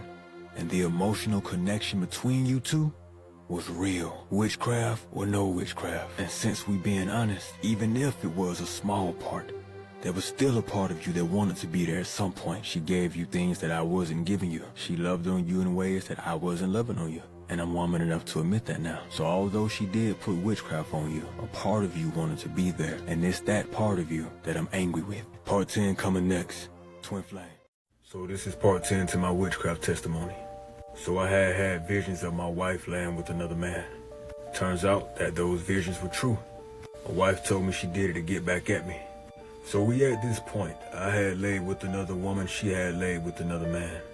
We both going back and forth about why we did it. So I was calling her because I was coming home that weekend. Now she just told me that she had laid with another man and that she was actively with this guy. So in my head, ain't no point in coming down and talking to this woman no more. She's already, in somewhat of a relationship with this guy. But I still needed to forgive this woman. Things just got a little more difficult, man. Now I'm not angry at my wife for laying with this dude. I'm angry at her because of why she did it. She did it strictly out of spite. And that, quite frankly, reminded me on why I hated her ass so much. Because a part of her personality was being so vindictive and spiteful. So I hang up the phone with my wife, I go home and I sit on my couch. I cut off all the TVs, all the AC, I let up all the windows, I light some candles, and I sit in the middle of my couch and I'm talking to God. And I'm telling God, man, this thing just got more difficult. It seemed like the more I try to forgive this woman, something always comes up. She always doing something. So after about an hour of talking to God, I come to the conclusion and I kind of hold myself accountable. Even though there was heavy witchcraft involved, there were certain parts that I did enjoy. This woman treated me better than my wife ever did, and I did enjoy that. Before all the craziness began, I did enjoy the sex. I enjoyed the gifts, I enjoyed the conversations. I enjoyed some of the little toxic shit we did. It felt good for the most part. And then the witchcraft got exposed and everything went downhill. After coming to that conclusion, I thought about everything that my wife had said and everything that I had said. And I realized I deserved it. She only did what I did, so I could not be mad at this woman. I didn't like it, but I couldn't be mad at her. Truth be told, I wasn't mad at her. So I tell my wife I'm gonna pray and I'm gonna sleep on it. Depending on what God reveals to me, will determine whether I come home or not and we talk. So fast forward, I go to sleep. In my dreams, all I had was visions of her and that man having sex. I saw every single thing they did. I even saw what the man looked like. And I also saw that this man was a karmic soulmate. This man was sent from the enemy. The same exact way that Lovejoy Lacey was sent in my time of desperation, this man was sent in my wife's time of desperation. Now in this vision, it was revealed that this man's sole purpose was to come into my wife's life, have sex with her, get her pregnant, and give her AIDS, and then leave her. God revealed everything to me about this man's intentions and his origins. Now keep in mind, I'm still trying to forgive this woman, but now I gotta go save this woman. God told me that if I did not stop her, then he would not save me from Lovejoy Lacey. So now it's the thing of forgiving my wife and setting aside my pride. When God chooses you, he demands on you. And quite frankly, how you feel most of the time don't matter. So I swallowed my pride. Text my wife and said, I'm coming down there tomorrow. I got something I want to talk to you about. So fast forward, me and my wife, we meet. It's around 8 o'clock at night and we in a parking lot. Now I'm nervous because I low-key don't want to see her. Don't know how she gonna take to what I'm finna tell her. But I know if I don't do it, God gonna let that girl have her way with me. But just keep reminding myself, set aside your pride. It ain't about you no more. So I park my truck, my wife leaning up against her car. I step out and I'm leaning up against my truck. We spent the first minute just staring at each other in complete disgust. Walk up to her, ask her how she doing. Truth be told, homie, I could see the hurt on this woman's face. Oddly enough, she still had her ring on. I did not have mine on. So I just jumped right into it, and I asked her, who is this man that you're seeing? Of course, she hit me with the why does it matter? Shouldn't you be with your little girlfriend? I told her to stop all that. And I told her, this man is your karmic soulmate, and he is the equivalent of the woman that was sent to destroy me. I don't know if there's any witchcraft involved yet, but I had a vision last night that this man gave you AIDS, and he got you pregnant and left you for destruction. She looked like what I had said to her had resonated and that she had heard it before. She tells me that God had warned her about this man. So I asked her why she's still with him. And of course she said she wanted to hurt me. And of course he played the role. He listened to her. He was there. I told her that God revealed to me her and the man having sex. I described the man to her. She told me I was on point. I also told her that we needed to forgive each other. Because if we didn't, we was both in trouble. Because if she continued to hate me, then that man would have her way. And if I continued to hate her, then that woman would have her way with me. So we found ourselves both in the same situation. Now I knew me and my wife couldn't have sex because we had been with other people and you don't ever want to mix spirits. Soul ties are real. So I told my wife, I'm going to kiss you. If you still feel something emotionally, then we will forgive each other and work past this. But if I kiss you and you feel absolutely nothing, we're gonna get lawyers and we're gonna get a divorce. She agreed, and then we kissed. The moment I kissed that woman, all the feelings that I had for her came back. The moment she kissed me, all the feelings she had for me came back. It was almost like a doggone spark was created just then. I ain't gonna lie to you, I was pissed off. I did not intend on that happening. But when somebody's your twin flame, that's who you're supposed to be with. It's a God-ordained relationship, so ain't no getting away from it. Wasn't no getting away from each other. So with these feelings coming back for both of us, we both got scared. She backed up and she started crying and praying. And she told God, no, don't do this to me. And I didn't say it, but I was thinking the same thing. We had done did too much to each other to reconcile. Now I'm watching her cry and pray and tell God that she don't want these feelings back. I walked over to her and I held her and we both cried and we both prayed. Except I prayed for God to help us forgive each other. That was the only way out. So we sitting on the bed of my truck and we praying. Tell me why when I said amen, I started to crave this woman. And she started to crave me. With me being the man I am, man, I kissed her again. So we started kissing on me. Realistically, shouldn't be doing that. Now the more we kissed, the more we craved each other. So I made a suggestion. So I told her, let's get in the back of the truck. I want you to play with it while I play with yours. And we're gonna kiss at the same time. We're not gonna have sex though. She said, okay. We get in that car, we get at it. It's getting intense. Tell me why this girl disregarded everything that I told her prior. And she jumped on it. So we into it, man. She slid down on it and went crazy. She choking me while she bouncing on it and telling me I better not ever give it away again. And I'm looking at her telling her I won't. She busting back to back. I'm trying not to bust. We had my whole truck rocking. There was people on the other side of the parking lot that heard us, but we didn't care. Fast forward, we get done, we make up, we the best of friends now. We sitting outside on the bed of my truck. Tell me why the boy calls her. I look at the phone and ask her, you gonna answer it? She picked up the phone and blocked the number. That was the end of him. But me and my wife back together now. We head back to my mama's crib, we lay down, we go to sleep. That night we went to sleep. All I saw in my head was visions of her having sex with that man, and all she saw was visions of me having sex with that woman. We wake up in the middle of the night and we fight. She 38 hot, and I'm disgusted. Each night in our dreams, every time we closed our eyes, we saw each other having sex with the other person. So now forgiveness had just got that much harder for both of us. So now we together, but we disgusted with each other. She no longer wants to touch me. I no longer want to touch her. So now we wondering how in the heck is we gonna be together? Because these visions, they won't stop. So I told her, let's pray together. Let's pray away the visions. If we're gonna be together, let's pray together. So we pray. The vision stopped for a moment. And then that night, I had a dream that the man had got my wife pregnant. Part 11 on the way. So this is part 11 to my witchcraft experience. So it's only been about 2 weeks since she done laid down with this man. Her period was supposed to come on 2 weeks later. So leading up to that, all we did was fight. Every dream that I had was her and that man, and every dream that she had was me and that woman. She was scared, and to be honest, I was too. Now during this time with all this chaos and all this strife going on, I began to get visions of me and Lovejoy Lacey having sex again. It's almost like she was feeding off the chaos. So in my head, I'm thinking to myself, you have to keep yourself under control, homie, because if you sink too low in vibration, this woman is going to get access to you again. And that's exactly what happened. I kept telling myself that I forgave my wife. I told God I forgave my wife. I told my wife I forgave my wife. But truly in my heart, I did not forgive that woman. Each day we was waiting for her period to come on, I hated that woman a little bit more and a little bit more.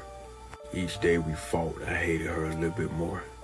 Now I'm having these sexual dreams again about this woman.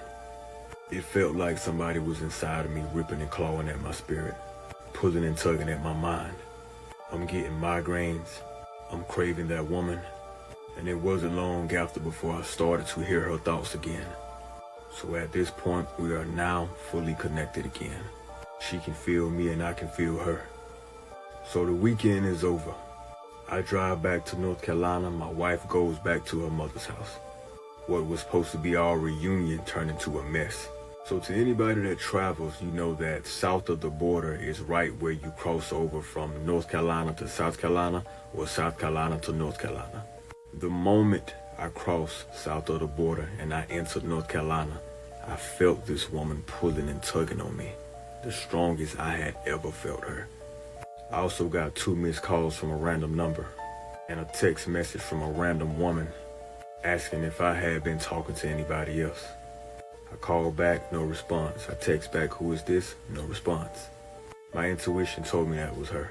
So I went about 2 weeks without talking to this woman. This was the worst 2 weeks of my life at that time. It was almost like I was having withdrawals from substance abuse. I'm laying in my bed and I can feel this woman on top of me. I'm walking around my house and I can smell this woman. This woman is coming to me in my dreams, having sex with me. I'm waking up with the taste of this woman on my tongue.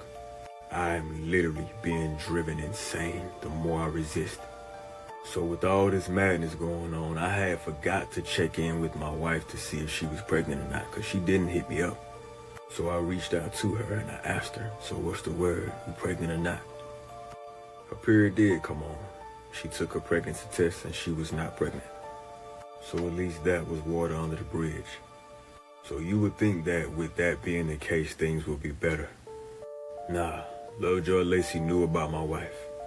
And she then began putting separation spells on our union. So every little thing turned into an argument. I despised that woman and that woman despised me. We had made progress and moving forward, but for some reason, the past just kept coming up. The dreams got way more demonic. So my wife calls me and she tells me about this dream she had. In this dream, me, her, and Lovejoy Lacey had a threesome. They eating on each other. They sucking on me at the same time. I'm hitting one while the other eat the other. Everybody having multiple orgasms. It's a very passionate, close-knit threesome. Now my wife woke up with her panties wet as if she had orgasmed. And she woke up really, really horny. She described this crazy dream to me and all I could think of is we shouldn't have had sex. That to me just sounded like a dream of us mixing our spirits together after we had sex. We never really had a threesome per se, but I had sex with my wife and I had sex with that woman. So in the spiritual aspect, it was a threesome. So with these separation spells on us and this attack on our union, we would converse about something, things would be cool for a little bit, and then all of a sudden all hell would break loose. Would always turn into an argument. But we didn't stay on the phone long. So fast forward later that week, I ended up having a dream. And in this dream, like before, I saw this woman doing Lovejoy spells.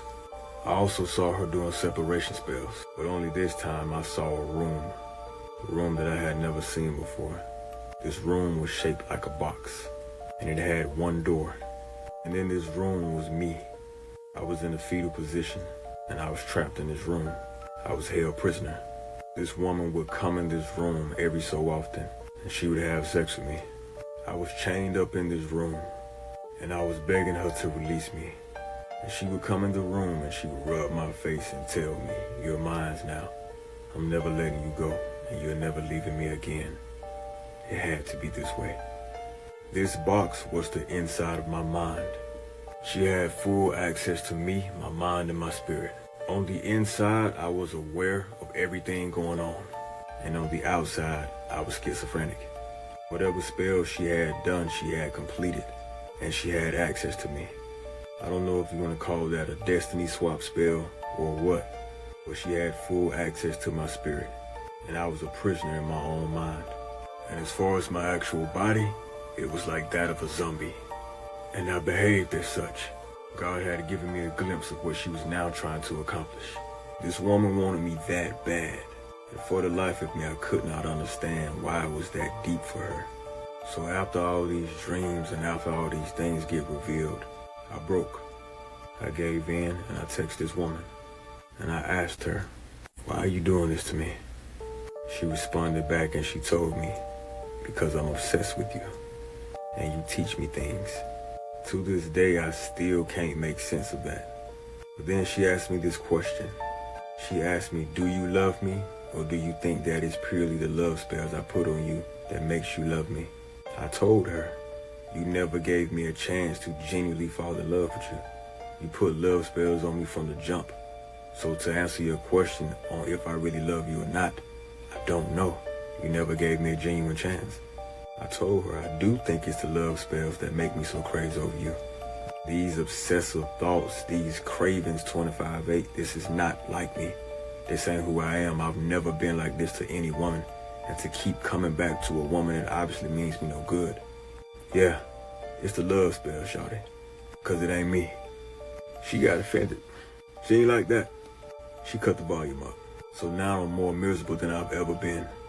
I'm having wet dreams every night. This woman is coming in my dreams every night and having sex with me. I'm losing weight, migraines every day, body hurting every day, waking up with claw marks and bite marks on me. It literally feels like she was sucking the life from me. Every night this happened, I'm praying. Every night I'm crying. So at this point I got angry. It seemed like God wasn't moving fast enough for me. It seemed like no matter what I did, this thing just had no end. So I decided to handle it my way.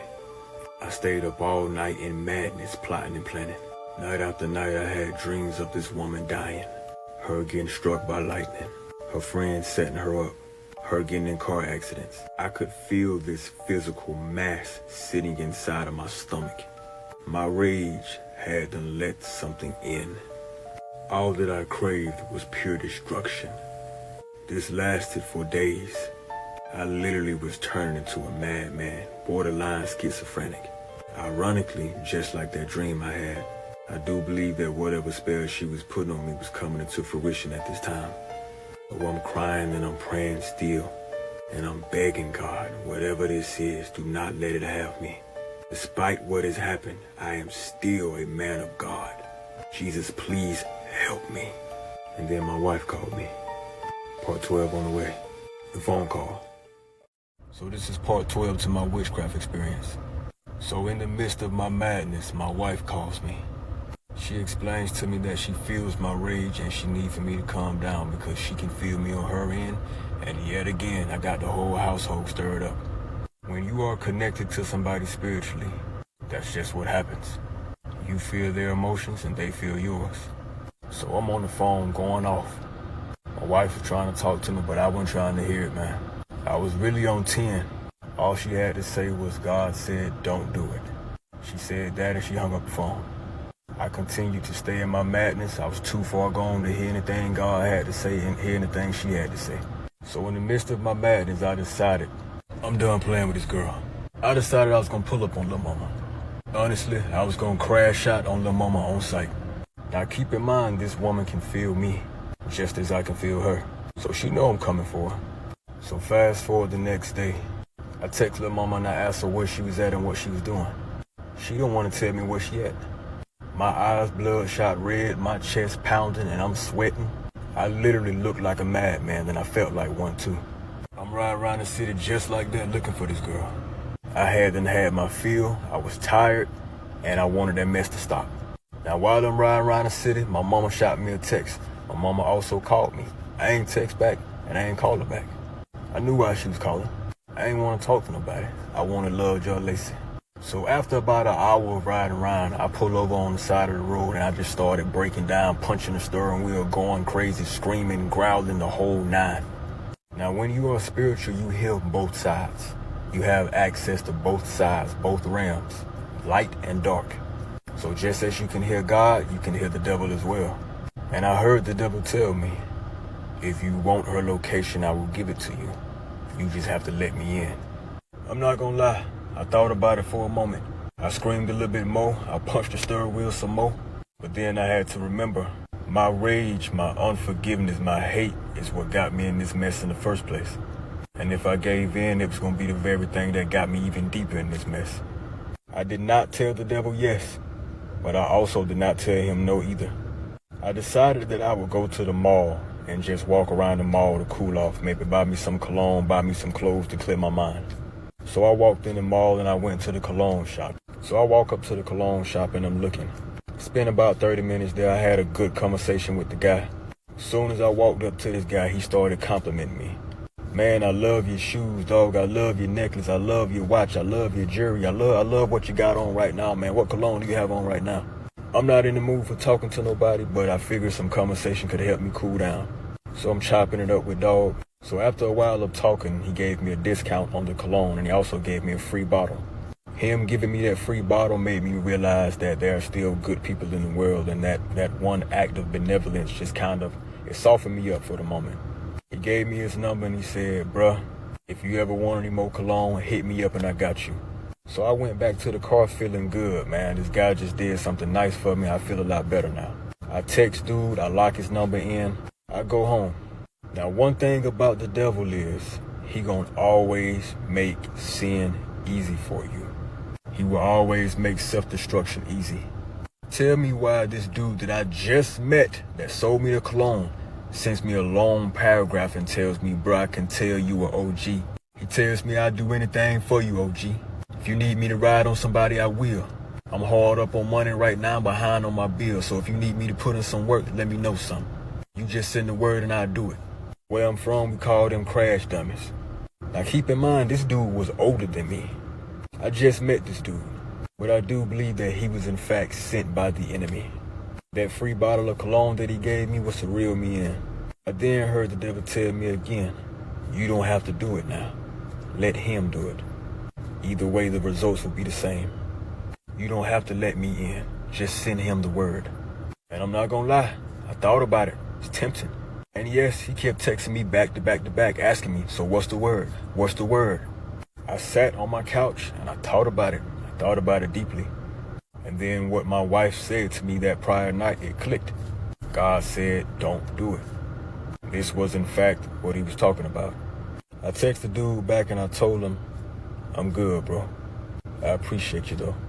I called my mama back, told her about what happened. Her only words of advice was, don't let the devil fool you. I called my wife and I told her what happened.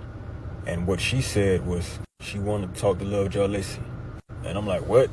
She said at this rate, this thing gonna end in one way. You offing her or her offing you. So I want to talk to her. I want to see where her head at. I'm a woman, so I know how to gauge another woman. I tell her, nah, I ain't doing that. But she insists on it. So I gave her the girl number. She called her with me on three-way. I had my phone muted, and she picked up the phone. Started off cool. My wife told her, I'm his wife. I know you've been with my husband. And I only have a few questions for you. I don't mean no disrespect. And she asked the girl, do you love him? He told me that you was putting witchcraft on him and love spells on him. This damn girl goes off. Yeah, I'm fucking him. Yeah, we fucking. And so what? My wife was like, I know y'all fucking. I asked, did you love him? She on the other end, do you love him? Do you love him? Why? What the fuck it matter for, huh?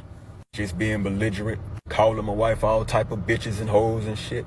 I'm on the other end of the line like, boy, this shit, yeah.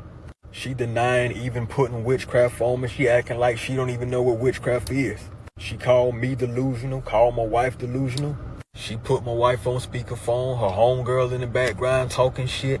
Conversation didn't last that long, man. She just kept calling my wife a bitch, blowing up, getting all hot-headed. Meanwhile, my wife just chilling. That phone call was an epic fail in my opinion. But she hangs up, and then my wife tells me, really? That's what you've been fucking? Her? She's a fucking peasant. I ain't gonna lie, I felt kind of bad. That hoe did show her ass. I really had to ask myself, damn nigga, is that what you been fucking with? So after that phone call, you can only imagine the hell I went through. Of course she cut up the volume. Of course she put more separation spells on me and my wife. Of course I saw my wife having sex with that dude every night. Of course my wife saw me fucking this hoe every night. Of course I was even more unstable than before. Shit just got real bad. But I remembered, rage is not the answer. Unforgiveness, hatred, guns, knocking people out, shooting motherfuckers, that is not the answer. So I figured if my prayers are not enough, then I need to get more people involved. I called my mother, told her to pray. Called my wife, told her to pray.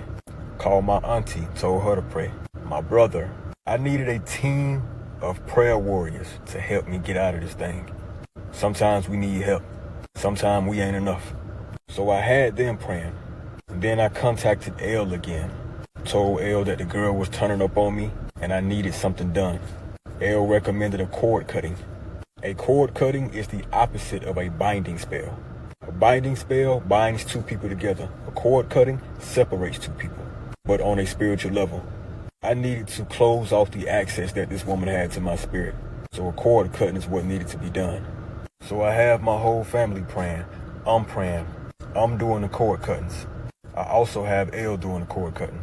And I also had her look into what this woman was and who she was in the spiritual world. The results truly blew the hell out of me. Part 13 on the way. Who is Lovejoy Lacey? If you have never had witchcraft put on you, this story, the things I did, the things that happened, it's gonna be entertaining, but you're not gonna truly understand it. You can be saved. You can know God. You can read your Bible back to front. You can go to church every Sunday and still have an opening in your defense. I personally know somebody that stopped having sex, that didn't curse, listened to Christian music, read the Bible, was a minister in a church, the whole nine. And the enemy waited until her mother died to attack her. The enemy is patient. So you can have all the defenses you want and have on the full armor of God, the whole nine, and you can still be subject to witchcraft. Yes, Jesus died for our sins. Yes, we are protected. But a lot of y'all underestimate witchcraft, homie. Dark magic operates off of low vibrations. As long as you have low vibrational feelings, you can get witchcraft put on you. That means anxiety, depression, extreme sadness, any type of low vibrational thing like that. Hate, envy, lust. You would have to be perfect to not be subject to witchcraft. And again, if you ain't never had it put on you, you wouldn't understand. Am I saying walk around here and be scared to death of somebody putting witchcraft on you? No. I am saying walk in your truth. When you walk in your truth, you can't be touched. But walking in your truth takes time. You have to make mistakes before you get there.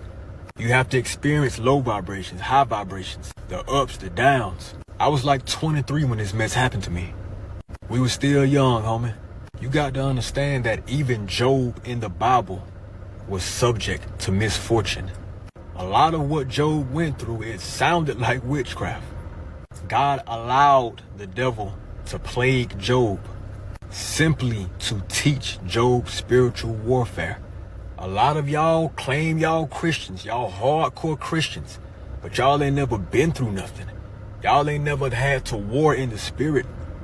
A lot of y'all love God when he giving y'all stuff, but let him allow the devil to come in and turn up on your ass. See if you still praising his name then. That's what the whole book of Job was about. Spiritual warfare. If you ain't got no experience in spiritual warfare, don't get your ass in these comments talking about why you did this, why you did that, you should have done this. If your ass ain't been through it, you don't know. I don't give a damn that you know your Bible. I don't give a damn that you go to church. I don't give a damn that your mom and dad are pastors, that you're a preacher's kid. When you understand how witchcraft works, you understand why it's so important to be grounded. Y'all be thinking that being saved means that you can't be touched. Hell no, who told you that? Who told you that? When you save, you are the main damn target. Why would the devil want to put witchcraft on one of his people? Hell no. He coming for the people that's truly saved. He gonna come for unions. He gonna attack marriages. He gonna attack divine friendships. Witchcraft is belief and intent. Anybody can do witchcraft. Anybody. Just as there is strength in numbers with prayer, with God, there is strength in numbers with witchcraft, homie. A lot of y'all get saved and forget that the devil exists. It's real, homie. Just as there are people on their knees praying to God, there are people on their knees praying to the devil. People make sacrificial deals with the devil. They give away their firstborn child for prosperity and wealth. A lot of the businesses you see running today, the billion-dollar businesses, they are founded on witchcraft. Somebody ancestor conjured up a damn demon, conjured up Mammon, and cut a fucking deal. If I do this, if I give you my firstborn child, or if we give you one firstborn child each generation, this wealth continues. That's how that shit go. That's how generational curses begin. A lot of y'all underestimate witchcraft. A lot of y'all underestimate the devil. Yes, God has authority over the devil. But if you not living in your truth, you can fool people. You can fool the world, but you ain't fooling God. And you damn sure ain't fooling the devil. All the enemy needs is an opportunity. The enemy is militant. The spiritual world is militant. There are different levels and different doggone rankings in hell, different rankings in heaven. You got the low vibrational demons, the privates. You got the doggone, the high ranking generals, the big dogs. Lil John Lacey was a motherfucking big dog, homie. That girl knew her shit inside and out. I ain't told y'all about it yet, but Shawty knew her shit. To do a destiny swap spell and to conjure up different demons and send them over here and kill this person and flip over a car and cause this, that's high ranking shit. Average motherfuckers can't do that. You have to have some skin in the game. The devil has a Bible. The devil has a Bible. People know that Bible. People know about the Book of the Dead. People know about the different books of spells. And they ground themselves in hate. And baby, they coming for you way harder than you know. A lot of y'all under attack and y'all don't even know it. Because you're not spiritually in tune enough to know. You wonder why your car keep tearing up. You wonder why your money keep getting fucked up. You wonder why you keep having incubi and succubi visit you in your dreams and fuck the shit out of you. You wonder why you waking up every night with scratch marks all on you, bite marks all on you, and bruises and shit. Somebody you know is fucking you over. I'ma keep it real with y'all. Y'all spend too much time in the Bible. All of the answers is not in the Bible. There are different apocryphas outside of the Bible that were once in the Bible that has a whole lot of answers. For example, it tells you where incubi and succubi come from in the book of Enoch. The book of Enoch was once a part of the Bible, but they took it out. That's the definition of an apocrypha. You also have the book of Adam and Eve that goes into detail about the story of Adam and Eve. But because y'all under the impression that any book outside of the Bible is demonic, you stay in this little box, in this cage, and you don't learn shit and you don't grow. There's a whole lot of knowledge that y'all missing out on because y'all are under the impression that it's demonic. It becomes demonic when demons get involved. It's not demonic for you to go and read about spells. It's not demonic for you to go and read about demons. Y'all be scared to do research on demons. Y'all be like, I don't want to take it in. I don't want anything to jump on me. Well, get grounded then. Again, how are you going to call yourself a warrior for Christ when you ain't never been to war? Baby, I got war stories. This whole witchcraft experience is a war story. And it ain't the only one. The higher ranking you are in Christ, the more the devil gonna come for you. The harder the devil gonna come for you. This whole little witchcraft thing is just one of the many. This is part 13 to my witchcraft experience. So for y'all who don't know, L was my spiritual advisor. Mid-30s, dark-skinned woman from Texas that knew her shit. Every time we spoke, she got my ass. Because she knew that I was stronger than this girl, I just wasn't applying myself the way I should have. So, I get on the phone with L, and L reveals to me, and I remember this. She said that this woman was in fact an entity. She didn't even refer to her as a person. She said that this woman is an entity. An entity that fed off of low vibrations, which is why my hate kept this thing going for so long. She was feeding off of it. She would put separation spells on me and my wife and then feed off the chaos. She also told me that this entity was an entity similar to that of Candyman. The more I thought about her, the more I said her name, the more I feared her, the more power I gave her. This whole consultation was over the phone. If I had the text messages, I would upload them. And if Elle still did business for the public, I would get her on a phone call and have her in this video. But she no longer does business for the public. She said she did it for 7 years and she was tired. I don't blame her. So she told me to stop saying this woman's name. Told me to tell my wife, stop saying her name. Told me to stop being afraid of her. And told me to stop thinking about her. She then proceeded to say that this woman was a high-ranking enchantress. Yes, she was a high-ranking dark entity. A high-ranking demon, yeah. So after that, she did the cord cutting. Told me she'd let me know if there was any complications. I had a dream later on, homie, that this woman saw what was going on, saw the people praying for me, and saw Elle doing this cord cutting, and she realized that she was outnumbered and outmatched. So she backed away for the moment. But what I also saw was this woman committing suicide, doing a destiny swap spell, and jumping into another body to try to come at me again from a different vessel. I ain't gonna lie to you, homie. I was scared. But I realized that she fed off of fear and that I had to get out of this low vibrational state if I wanted to defeat this woman. Having that cord cutting done meant nothing if I was still gonna be in this low vibrational state. So a couple days later and the cord cutting was done. The feelings were different. It felt like somebody was on the outside of my spirit knocking on the door trying to get in. She was no longer inside. So imagine being in your living room and somebody knocking on your door all day. It's gonna aggravate you, but you don't have to let them in. That's essentially what it felt like. It almost felt like I felt her circling my spirit, just looking for a way in. I felt that 25/8, just something circling me from the outside, trying to find a way in. It obviously made things complicated, but it was simple. Just don't sink into that low vibrational state and you'll be fine. So fast forward, my wife, she moves back in. We trying this thing. I done laid with somebody else, she done laid with somebody else. We trying to get through this thing. Wife moved back in, made me throw away the mattress me and that girl was laying on, made me throw away the sheets, any gift she gave me, and she made me throw away the couches too. And I had a Tempur-Pedic mattress. Boy, I love that mattress. Oh my goodness. But I had to throw it away. But here's the thing, homie. That woman could no longer get to me, true. So instead of pursuing me, she pursued my union, my marriage. She put separation spells on my marriage often. And yes, me and my wife fought because I forgave my wife, but my wife ain't forgive me so quickly. So she was in fact still in that low vibrational state. It took us some time to get out of there. And you can bet that woman preyed on her every chance she got. My wife saw me screwing that woman every night, and she stayed angry. Me and her fought almost every day. I remember I was sitting on the couch in a robe. This robe behind me, my wife bought me that robe. It has my name on the back. This woman approached me while I'm sitting on the couch playing the game in my robe. She told me to take it off. I said, what? She said, take off the damn robe. You was fucking that bitch in that robe. I say, no, I wasn't. That's not true. This girl grabbed me, tried to snatch my body out of the damn robe. We tore that house up, boy.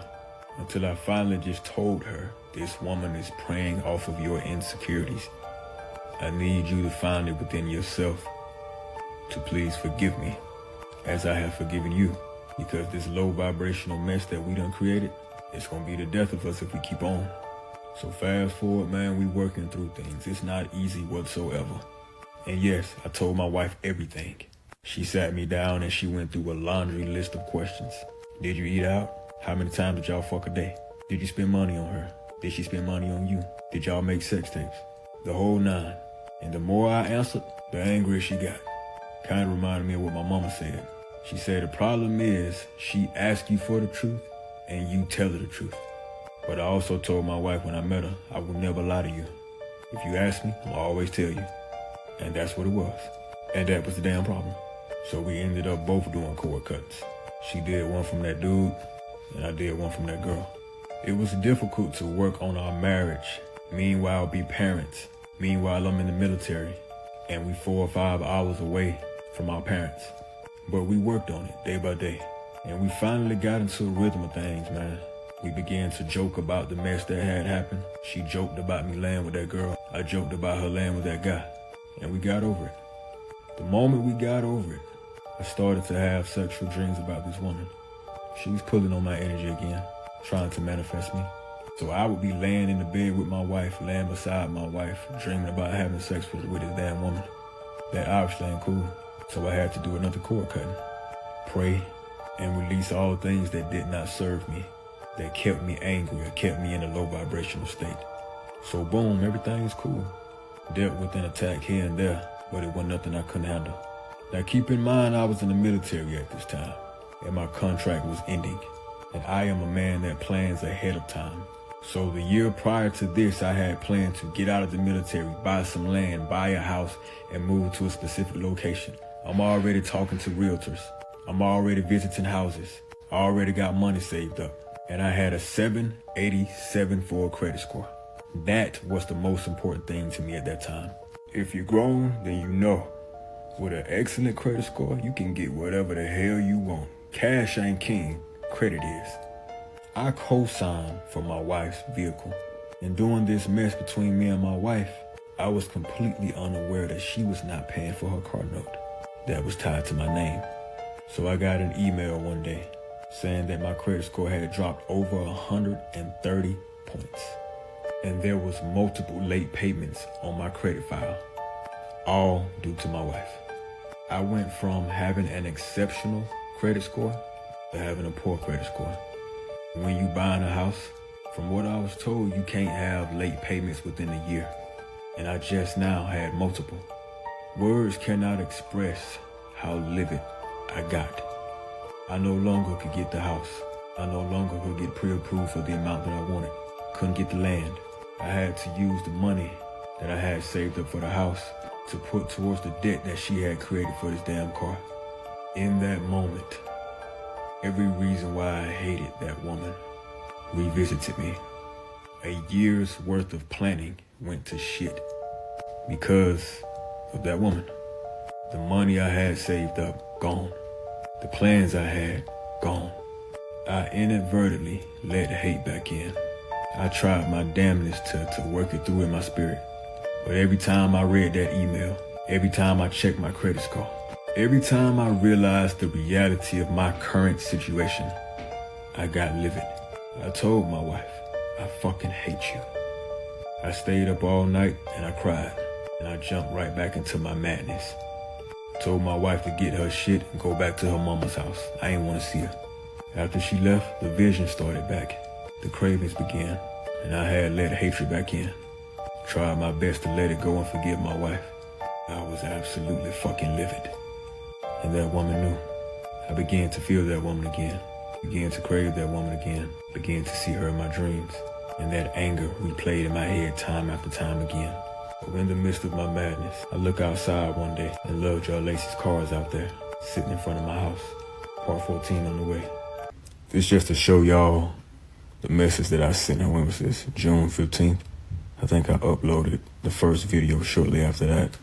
But yeah, this is what I sent her. And you can see that she said she no longer offers services to the public. Told me I could upload her and tag her, but she deleted all of her social media. So it's real difficult to tag her when the shit don't exist. But she said she was tired, so I understand that. This is part 14 to my witchcraft experience. So in the midst of my madness, coming to terms with what my wife just did regarding my credit score, I see this girl's car sitting outside my apartment. Now I'm wrestling with my thoughts trying to figure out why this woman in front of my house. Didn't see anybody get out. They just sitting there. Sat there for a couple hours, and then eventually they left. Don't know what she was doing, but it got my attention. So about 2 weeks go by. These 2 weeks felt like absolute torment. During those 2 weeks, I did not talk to her, but all I saw in my head was her. Us having sex, her visiting me in my dreams, smelled all over my house, and my prayers were being blocked again. Felt like I was back at square one. That's truly because I had done let so much damn hate in. When I tell you I was 38 hot, absolutely livid about my credit score, about what my wife had did to my credit score. I don't even think words can explain it, man. With all that hate that I was exhibiting, this woman had enough to have a field day with my spirit. And that she did. I would have wet dreams about this woman damn near every night. Meanwhile, I'm fighting her. I'm fasting. I'm still trying to pray even though they being blocked. Making sure to keep my house clean. And I'm trying my best to stay sane. Every so often, that dude that I met at the cologne shop, the one that wanted to put in some work for me, he'll reach out to me, asking me the same question. You good, bro? You got any work for me? It's almost like the devil was trying to get me to crack under pressure and tell this man yes. I was very, very tempted to tell him, hell yeah, go handle your business, Lime. But I knew the consequences of that. Each day, the visions got worse. The feelings got worse. It got to the point to where I was literally finna go check into a mental institution. I sat on the couch with my file loaded, and I thought about killing myself. It got to the point to where it was just too much. Me and my wife had been through so much. I wanted to X this woman out, but that's exactly what the devil wanted from me. I was catching hell at work. I had felony charges pending against me at this time as well. My money was all fucked up. I honest to God believed that this woman was causing my life to be in complete chaos as a consequence for not giving her what she wanted. So yeah, I contemplated suicide. Thought about it, then I got right back to being homicidal. I'm back riding around the city again, in my car, and I'm looking for La Mama. But it's funny because this is how love draw spells work. I would start off angry, livid, and then it'll get replaced by a vision of us having sex. A vision of something sweet that she did for me. Something sweet that she said to me. And in the midst of me riding around the city looking for this girl, I forgot why I was out. Literally lost track of what I was going to do. And she texts me, hey, I'm on your side of town. I'm finna come by and see you. My mind at that point was flooded with so many memories of us having sex, of all the sweet things she did for me and all of that. I text that girl back and I said, okay, I'll be home. So as I'm driving back home, I see an angel number on somebody's license plate in front of me at a red light. For y'all who don't know, angel numbers are simply numbers that the angels use to communicate with you. For example, 333, 444, 222, things like that. But for me, different numbers resonate with me. The angel number I saw was 7911, 7911. And what was so unique about that number was that it was the last 4 digits of my wife's phone number at the time. Now I'm headed back to the crib to see this girl, and I ain't seen her in a little minute. And the last 4 numbers of my wife's phone number pop up as an angel number. So I'm at a red light. I pull out my phone and I look it up. I remember specifically what it stood for. 7911 was a warning. A warning that what I was about to do was a mistake and I was going to regret it. I remember in that moment my heart beating really, really fast and me trying to snap out of it. But every logical thought I had was replaced with desire for that woman. Literally had that feeling of somebody being inside of my head, splitting my mind in two and controlling my thoughts. It was a small part of me still pulling and tugging. But with all that hate in me, I wasn't gonna be able to fight off no demon. So I head home and this girl pulls up. She has one of her kids with her. The little girl runs in and she hugs me. She says, I miss you, Daddy. It's been a long time. I knew I was gonna see you again. My stomach dropped in my ass. I had another little girl calling me Daddy. My daughter is the only little girl that calls me Daddy. And I love that girl to death. Lovejoy Lacey comes in and she puts on cartoons for the little girl. Little girl gets off of me, she starts watching the cartoons. Lovejoy Lacey then grabbed me by my hand and started walking me towards my bedroom. As I'm going back to that bedroom, my heart is beating out of my chest. Feels like something inside of me is screaming. My whole body heat up and I start feeling dizzy. Start feeling like I gotta vomit. When I crossed the threshold of my bedroom, it felt like my spirit exited my body and something else jumped into my body and my whole body went numb. The only thing that I remember being active, honestly, is my eyes. It's almost like my body was numb, my mind was dormant, and all I could do was see what was going on. It literally felt like something else was controlling my body. And this was the first time I had felt this. Whatever this woman was doing was getting stronger and stronger. She had sex with me. This sex was different from any sex we had had. The way I was just laying there, homie, it had to feel like she was fucking a dead body. And I'm looking at her with these wide eyes looking like I'm fucking terrified and scared to death. Cause I'm trying to figure out what the fuck is going on, what's inside of me, why does it feel like my spirit is sitting outside of my door and something else is inside of me. And I could tell she knew something was up. Her energy was off, but she ain't give a fuck. She looking at me, she fucking me, and she just constantly saying, I love you, I love you, I love you. While she having sex with me, I remember how I felt. I'm not gonna lie to you, homie, it felt like I was being raped. It's like I wanted it to stop and I wanted to fight it, but I couldn't. My whole body was numb. It almost felt like I was being held down by something. I remember feeling dirty, real dirty while it was going on. So she finishes. She lays on my chest and everything is silent. She laying on my chest, drawing sigils on my chest. Now keep in mind, my wife's name is tattooed on my chest. I didn't know it back then, but now I do know. She was drawing sigils over my wife's name on my chest. She came over there, manipulated me, fucked me, and then put another spell on my wife, or me and my wife's union. She got up and she left. When she left, homie, I remember just laying in the bed feeling awful. Just kept asking myself, boy, what did you just do? That ain't feel right. You let something in, homie. And I think that something is still here. I just had this overwhelming feeling of, you just made a big mistake, homie. So I got up and I went to lock the door after she left. The moment I left my bedroom, I felt whatever that was inside me leave.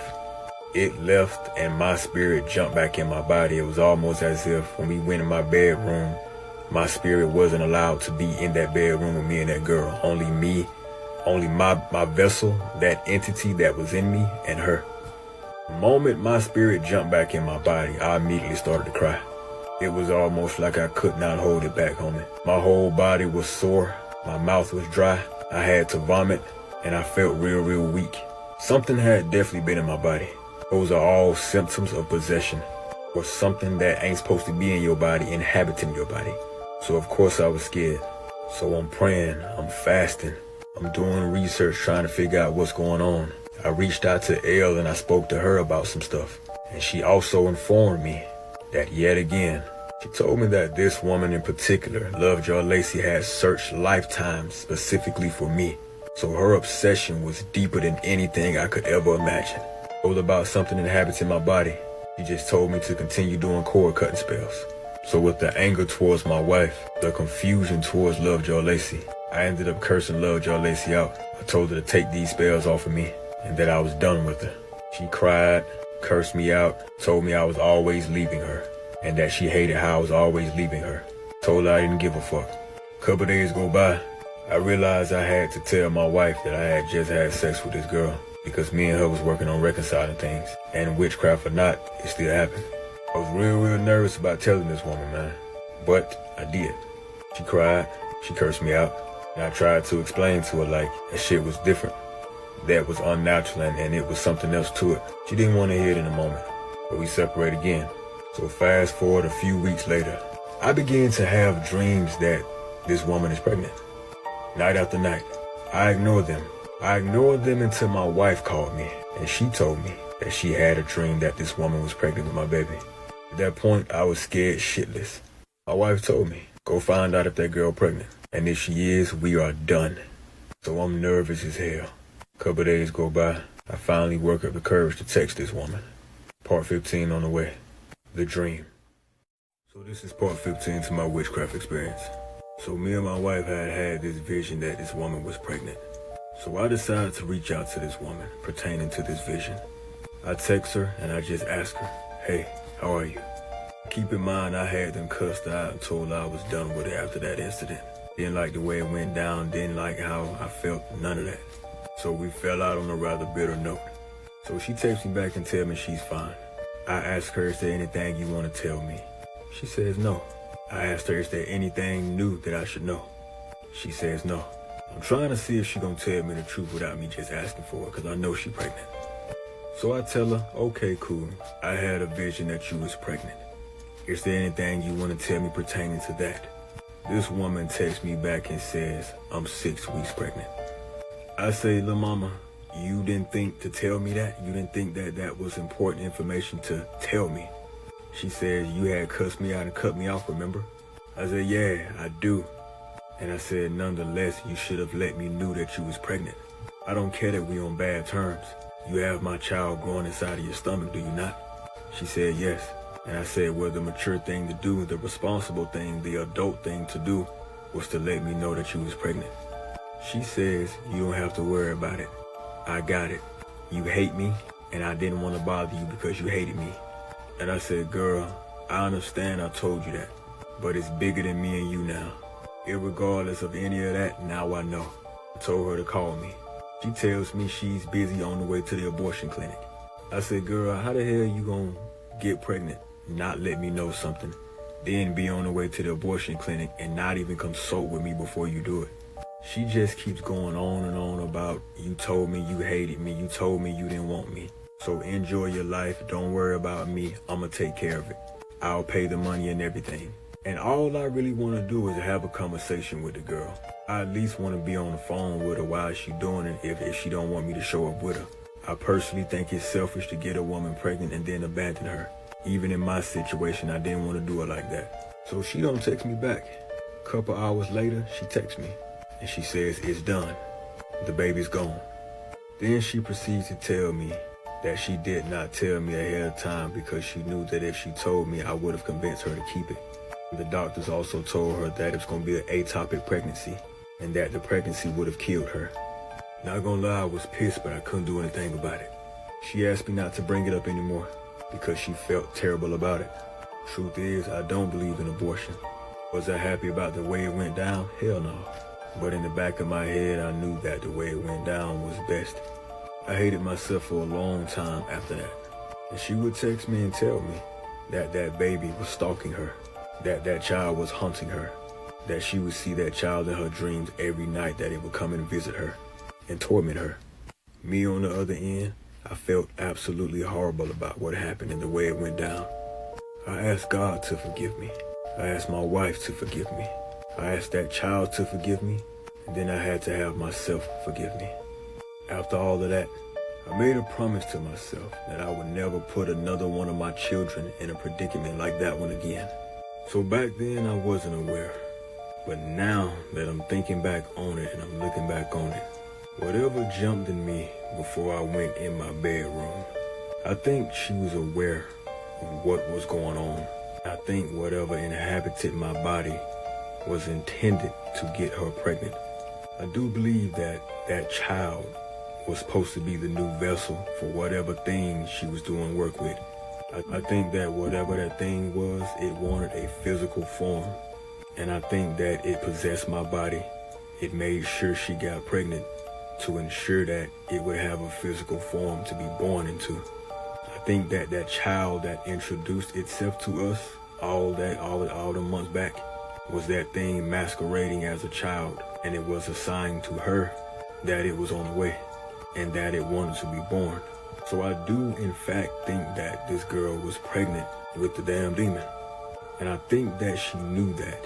And I think somewhere along the line she changed her mind and she knew exactly what this thing was, and she didn't want to give birth to it because the doctors told her that if she gave birth, it would have been an ectopic pregnancy, meaning that most likely in order for this thing to be birthed, she would have had to die. So a part of the karma for working with whatever entity this was, I do think the ultimate consequence was death. This thing wanted to be born, and in order for something to live, something must die. The universe is all about balance, and I don't think that she was willing to make that sacrifice. I don't know what the hell that woman was trying to accomplish exactly. I don't know what that thing was, and I don't know the details of the contract that she signed with this thing. But I do know something jumped in me that day, and I know she left that damn house pregnant. And I do know that that thing growing inside of her was not a regular baby. It took me a long time to forgive myself for that, to forgive myself for allowing that situation to happen. Witchcraft or no witchcraft, I felt like I should have been stronger. I felt like I shouldn't have allowed hate to have such a control over me that it led me right to the doorstep of the damn devil. Hate is so abundant in the world. So many reasons to hate people, to hate things. So many reasons to hate this life. But there's also so many reasons to love things, to love this life, and to love people. So fast forward, I asked this woman to meet up with me.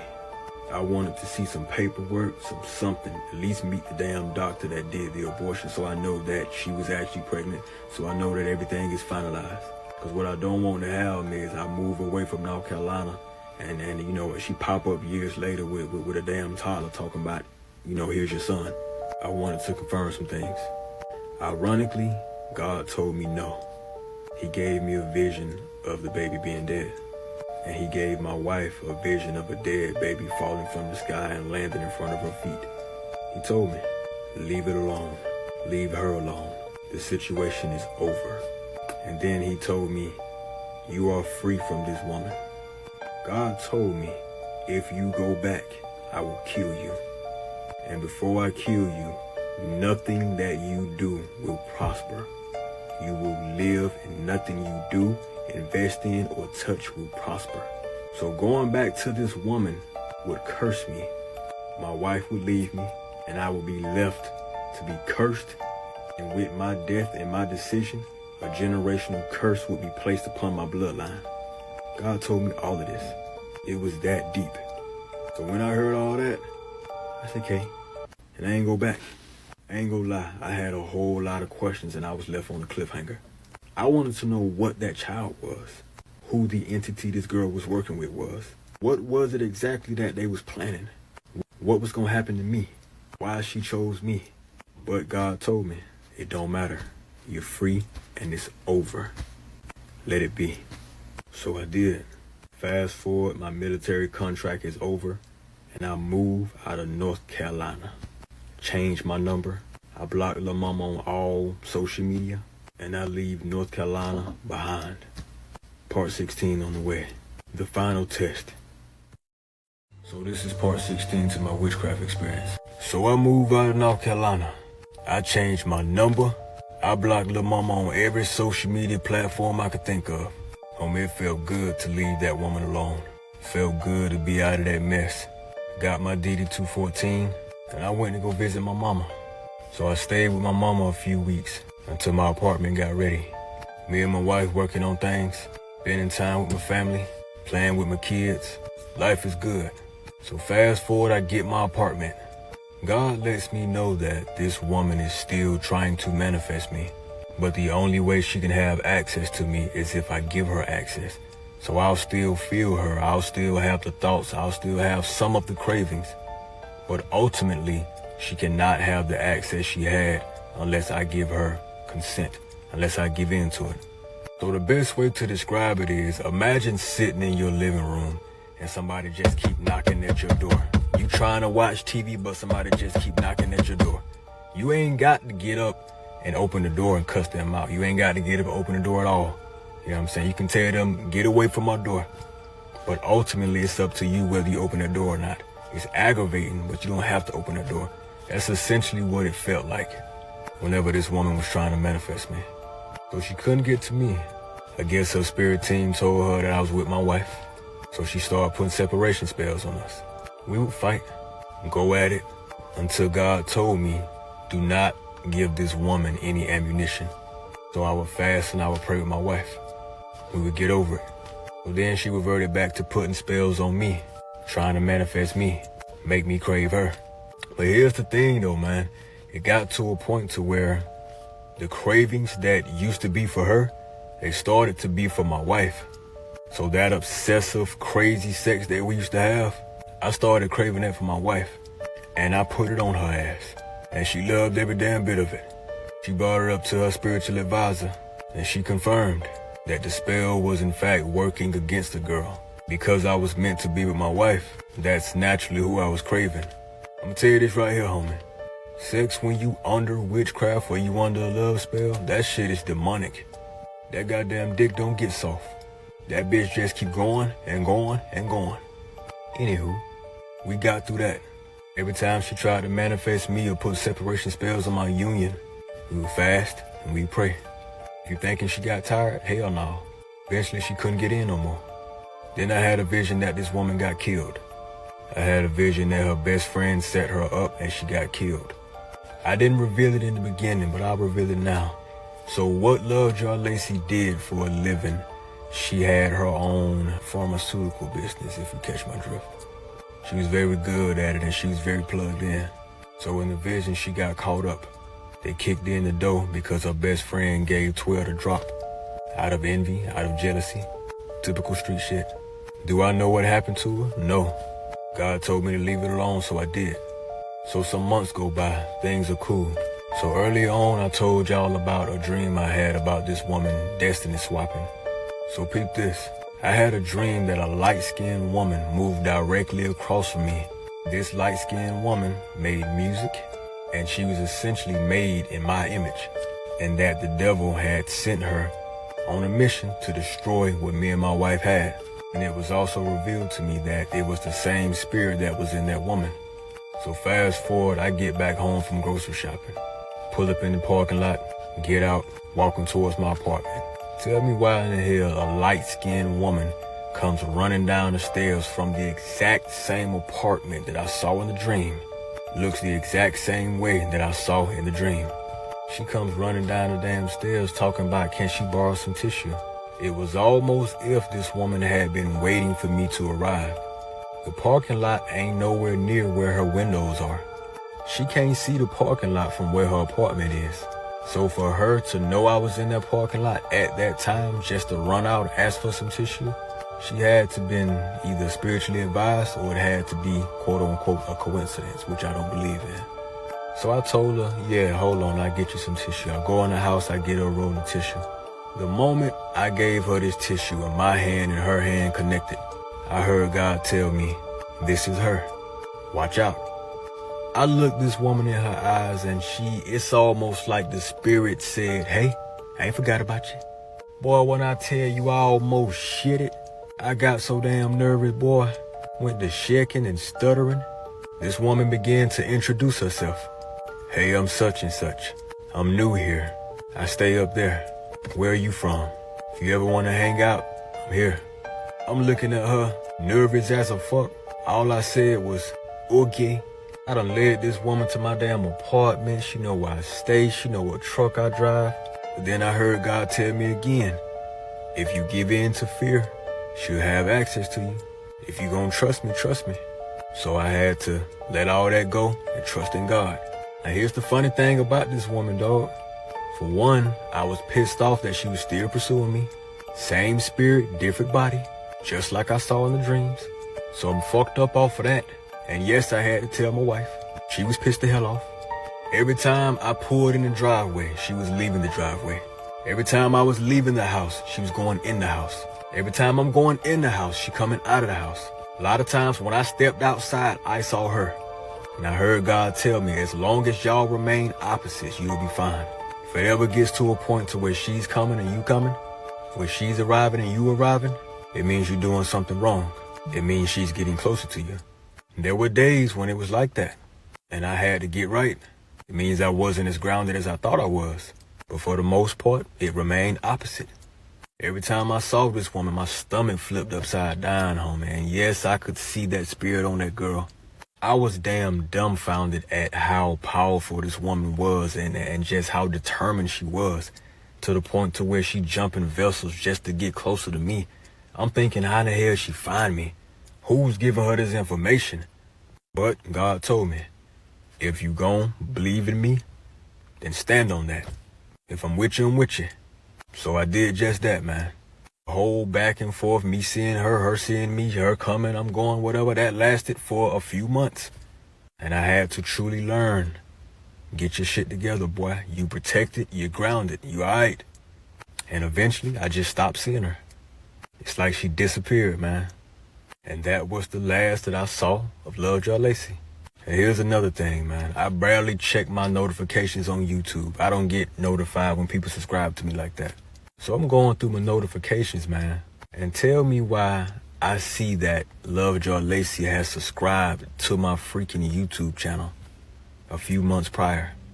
Now on YouTube, you can't block people. You can only restrict their comments, but you can't stop them from watching your shit. When I saw that, I almost shitted. It's almost like she was taunting me, saying, I'm still watching you. That shit is just so crazy to me, dog. But again, God told me, you protect it, stand on business, and act like it. So I did just that. Now what comes next was the healing journey. And the healing journey is what I'm going to talk about next. Part 17 on the way. That is the ending of my testimony, the ending of my story, dog. I gotta tell you, man, going through all of that, for one, to the people that say that they don't believe it. Well, when I went through it, I didn't believe it either. That's why my ass went through it so long. Didn't believe it was actually happening to me. It all felt like a dream, homie. Like, that stuff that you see in the movies, man. You know what I'm saying? And even with the movies, that stuff that you see in like them Stephen King, James Wan type shit. You know what I'm saying? To go through that in real life, man, it was a hell of an experience. And I even think about it today, what I could have done differently back then. Truth be told, though, it was just one of them things where I had to go through it. You could meet a person at the store when you get done watching this video, and they look like a regular schmegular person, and they full-fledged witch, powerful, and they are a high-ranking enchantress or a high-ranking warlock. You feel me? And they got legions of angels ready to mingle with whoever they say so. There are people though that are raised up in this stuff, homie. I'm talking about they mamas and daddy practice it.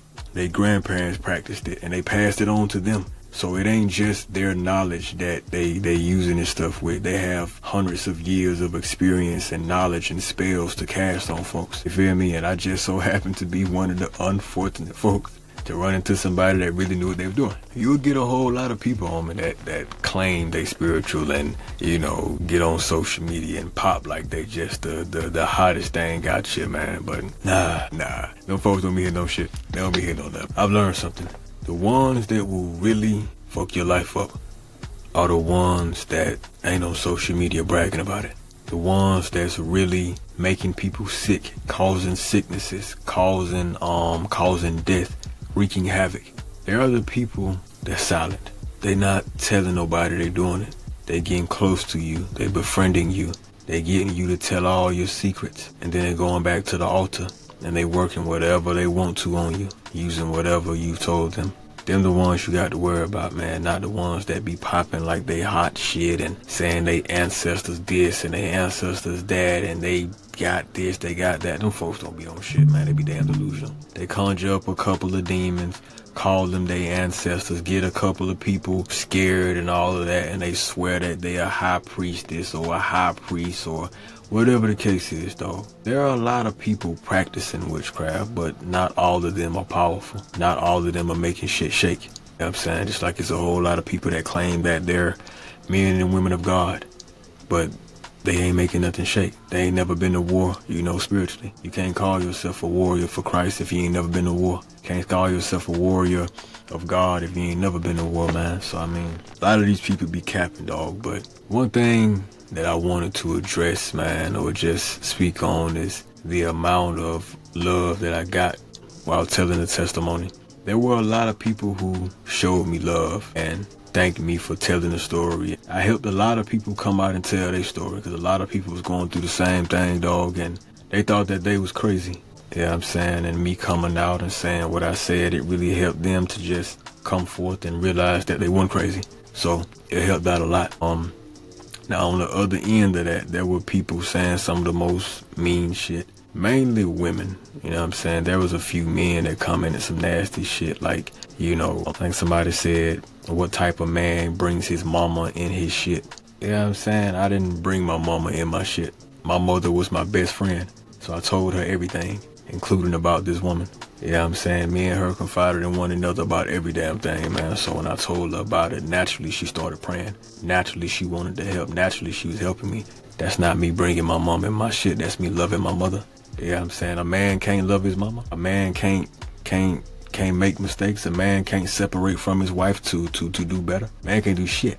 Motherfuckers on social media, boy, whether you right or wrong, you're wrong. You know what I'm saying? Me and my wife was separated, living in 2 different homes, and we were speaking to lawyers, getting the divorce started. But in the state of North Carolina, you have to be separated for over a year before you can file for divorce. So we was going through that process. But I mean, hell, me and my wife know that. You feel me? Like, people on social media, homie, they try to, when motherfuckers watch you long enough, man, and this is to all my content creators, when somebody watch you long enough on social media, they start to think that they know you.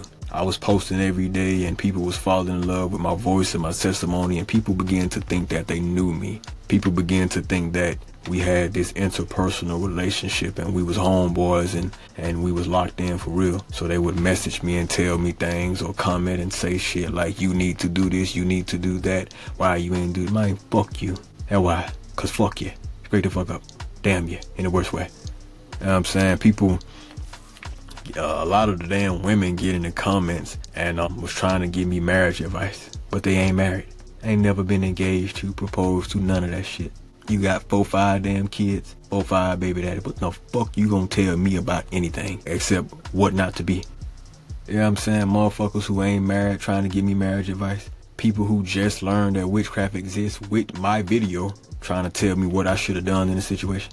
Here's my thing. A lot of y'all have witchcraft on y'all right now as we speak, and you don't even know it. You wonder why your money all fucked up. You wonder why your relationship's unstable. A lot of y'all got spirit spouses. A lot of y'all got sex demons. A lot of y'all confiding in your best friends or your family members thinking that they really got y'all back. And them same motherfuckers running to the altar, putting your damn picture in a jar, putting your name in a jar, sending you evil eye, conjuring up shit and coming for you. You know what I'm saying? Like, people really get wicked, dog. So by me coming up here and speaking out against the shit, dog, and telling my story on what happened, a lot of y'all should have been thanking me, which a lot of y'all was. But to the few who felt it necessary to talk ill of me and all this other crazy shit, I gotta tell you, for the ones who spoke ill of me and shared my videos and bashed me and did all that foul shit, hear me and hear me clear. May you have your own experience one day, and let when you reach out to get help or seek counsel, let you run into people that's just like you, bashing you, talking bad about you, not doing you no favors. It's all fun and games, dog, until it's you. it's all cool until it's you or somebody you love. I went through this shit with this girl for over a year, and she operated in subtlety. She was a slim female, very, very docile, very, very submissive, very, very quiet. And just looking at this girl, dog, you would never think she was on fuck shit. Never. But them be the ones, man. The ones that you think won't harm a fly. Send a damn fly with a bomb attached to that bitch to blow your ass up. They'll be the ones, man. You know what I'm saying? But I learned a valuable lesson, dog. Always stay spiritually protected, because the devil is always lurking, and you can't always pinpoint who it is based off of looks. You have to use discernment. A lot of people were saying if you was a real man of God, then they wouldn't have been able to put witchcraft on you. So the fact that you was weak enough to get witchcraft put on you means that you weren't a real man. People just saying some of the dumbest shit ever. Listen to me. Job was one of the most faithful men in the Bible to God, and he still got his shit handed to him. He still did, because God allowed it to teach Job. Me having witchcraft put on me didn't mean that I was a weak man of God, because trust and believe, when God said enough, there was enough. I remember it clear as day. He said enough on a Wednesday, and on a Wednesday I felt them cords between me and that woman snap. Just like that. It was done. It was done, man. And I remember thinking to myself, I was pissed off, because it's like, you could have stopped this the entire time, but you wanted me to experience spiritual warfare. I understand now that that's what it was about. He wanted me to experience spiritual warfare, because like I said, you cannot call yourself a warrior for Christ if you ain't never been to war.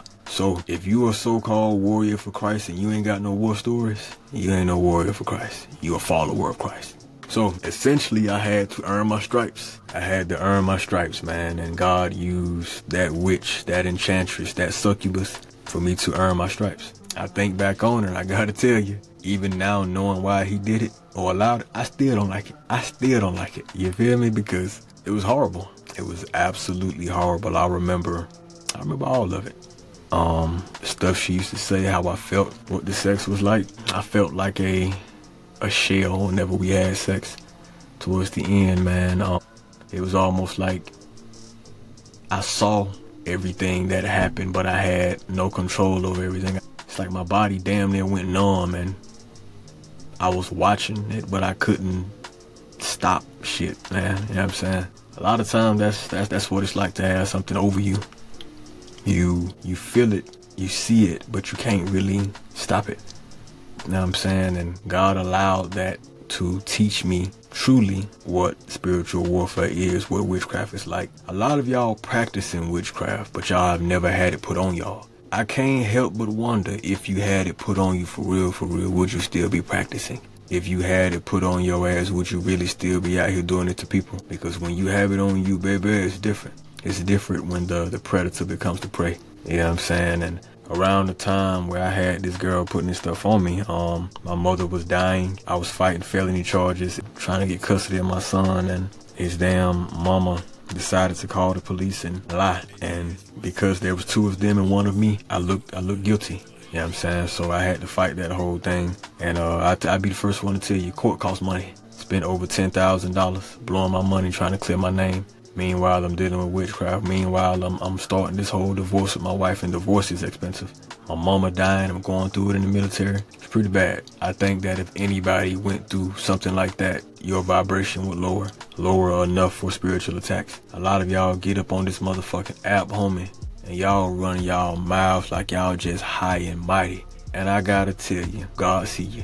Cause a lot of y'all, man, y'all was saying some wicked things, dog, in them comments. And it's so crazy to me, especially black people, man. A lot of y'all got homeboys, homegirls, family members that's lighting y'all ass up in the spirit, sending y'all all type of fucked up shit. And y'all don't even know it, man, but we'll get on social media and bash a man that you don't even know for having the guts to get on social media and tell his experience. The damn women claiming I'm cheating on my wife, and all they was really doing is putting themselves in my wife's shoes. You know what I'm saying? Like, just because you got cheated on by a man and he beat the fuck out of you and you took him back 1,000 times and he cheated 1,000 times, don't mean that all men ain't shit. My wife was with another man as well. I left her, I dated somebody else, and she dated somebody else. And in the end, here, we both regretted it. We both realized it was a fucking mistake, man. So, I mean, and I said that in my witchcraft series, dog, and when I told the portion of my wife with another man, not a single soul had a thing to say. Not a single soul. When it was me, everybody had something to say. When it was her, nobody had anything to say. And I'll be the first one to tell people that women really have it easy. You know what I'm saying? Y'all can cry, y'all can vent, and the world will listen. The world will consider your feelings. But when you a man, nobody gives a fuck about you. Nobody cares, man. And if you dare come off as human, you cry or you show weakness, the world will eat you up. And women will be the first one to do it. Black women will be the first one to eat your ass up as a black man. You feel me? So I just thought that portion of it was disgusting. How many black women had such negative things to say, man. And they would comment all that mean stuff before even finishing the video. A lot of times in the videos, the questions and stuff that they really needed answered, all you had to do was finish the fucking video and you would have got the answer. But they heard this shit and they just, it activated their trauma, and they just had to get in the comments and share it and say I'm a dog ass nigga, that's what he get, this and that. I think that's so crazy, man. Like I said, may you have your own experience one day, and when you try to vent, let you find motherfuckers like yourself. You feel me? Motherfuckers like yourself, dog. Another thing was people being mad at me because, I don't know, it's like they saying how you a man of God and you got tattoos and you curse and you do this and you got guns and all this. You ain't no man of God. Keep in mind, dog, I never said that I was a prophet. I never said I was a man of God. Y'all looked at me and y'all just saw the energy. It's okay. I think that anytime a man or a person is spiritually in tuned and they really, really just give off that light, people can't understand it. So they assume that it's witchcraft. They assume that, you know, I'm a warlock or a high-ranking Freemason or whatever the case, man. But nah, I'm just one of the chosen. That's it. And God handpicked me to take me through some traumatic, horrific things in order to preach to people who don't even accept him. Hey, trust and believe me, I think it's crazy too. I talk to him about it every day. You know what I'm saying? But he's adamant on me walking in my purpose, so here I am. Now, does the Bible say I shouldn't have tattoos? Yeah. Does the Bible speak out against cursing? Yeah. I would speak out about a lot of things, including judging people, including premature sex, including getting drunk, including doing drugs and all of that, which a whole lot of y'all do. So just because I come up here and I tell you my sins, don't mean that you get to judge me because I don't know what you're doing. Because if I truly wanted to know what you was doing, it wouldn't be hard. I'd go to God and ask. He would visit me.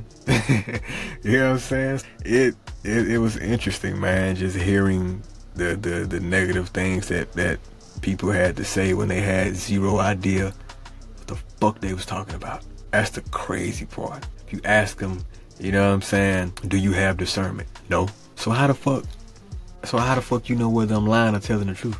You just going off of how you feel. Fucking dummy. What the fuck, man? I had this one girl tell me, was trying to tell me about my marriage. And I asked her, was she married? She said no, but my parents are. The fuck? Okay, and your parents' marriage ain't your marriage. And she was like, I watched them all my life grow up, so based off of that, I know all about marriage. Baby, you don't. Baby, you don't. Marriage is one of them things, homie, where you have to be in it to experience it. You know what I'm saying? You can't learn this shit watching no romantic movies. You can't learn this shit watching somebody else. You got to be in it 10 toes, feet planted. And I ain't talking about no old regular schmegular marriage. I mean married with kids. To where if you separate from that person, you still got to see that motherfucker. To where y'all got some history behind each other. To where y'all really got some spiritual warfare together. Y'all got testimonies together. Y'all really locked in together for real.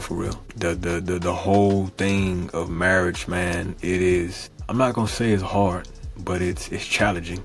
Because you have to wake up and choose that person every day, homie. And there will be times where that you roll over and you look at them and you can't stand their ass. And you really, you go in the bathroom and look in the mirror and ask yourself, what in the fuck have I done? And they go in the other bathroom and ask themselves, what in the fuck have I done? And y'all get to this point, man, to where y'all really questioning things. That's when the marriage begins. That's when you go to God. You know what I'm saying? It don't begin when the honeymoon phase is active and you put rings on each other's fingers. Nah, it's when y'all can't stand each other.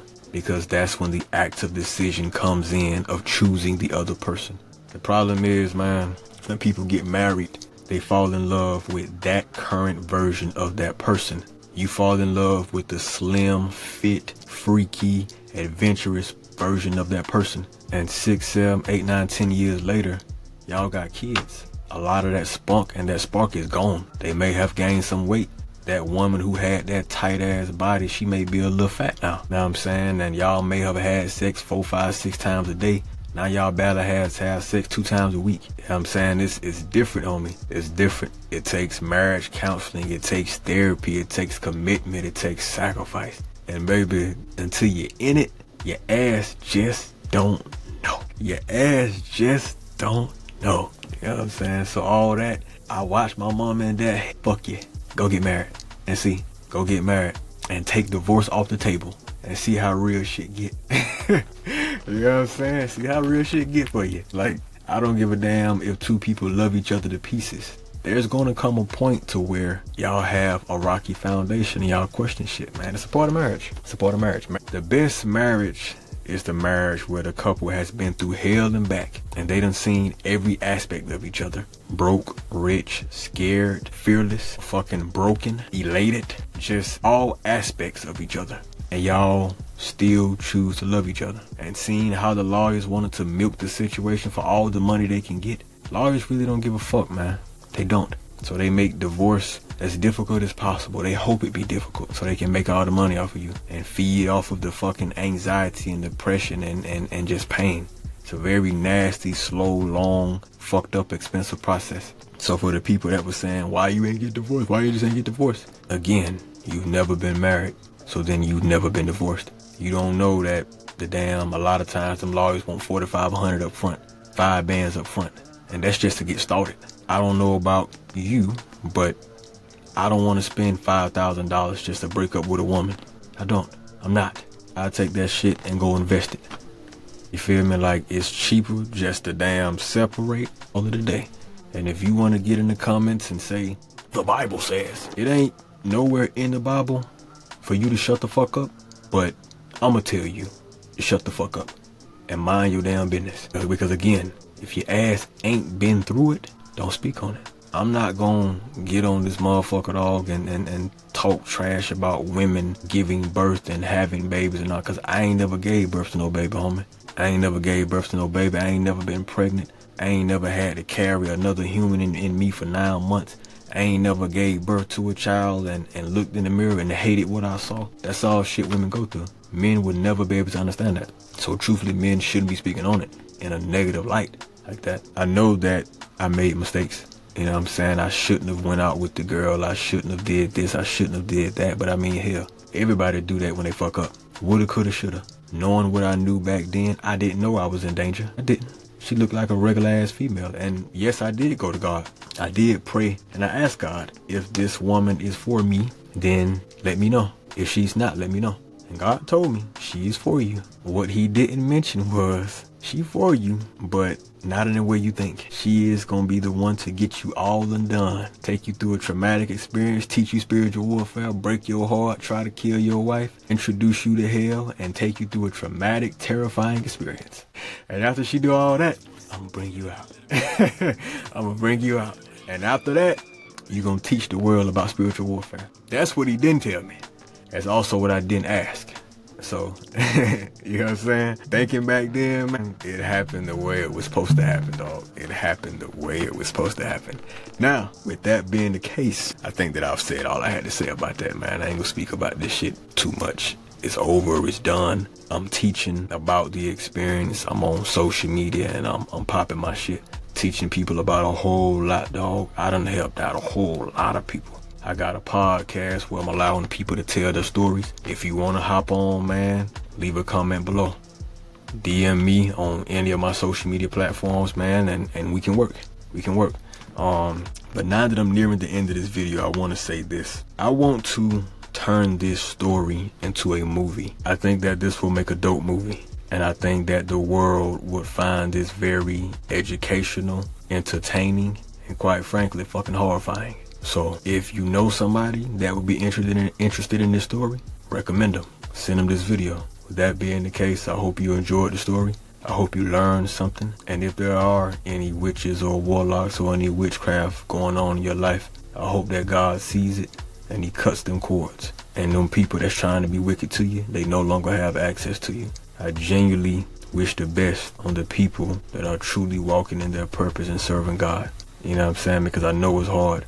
And I know the devil works endlessly to get to people of pure intentions and corrupt them. So stay prayed up, protect yourself, and continue being a beautiful spirit. Holla at you. Deuces.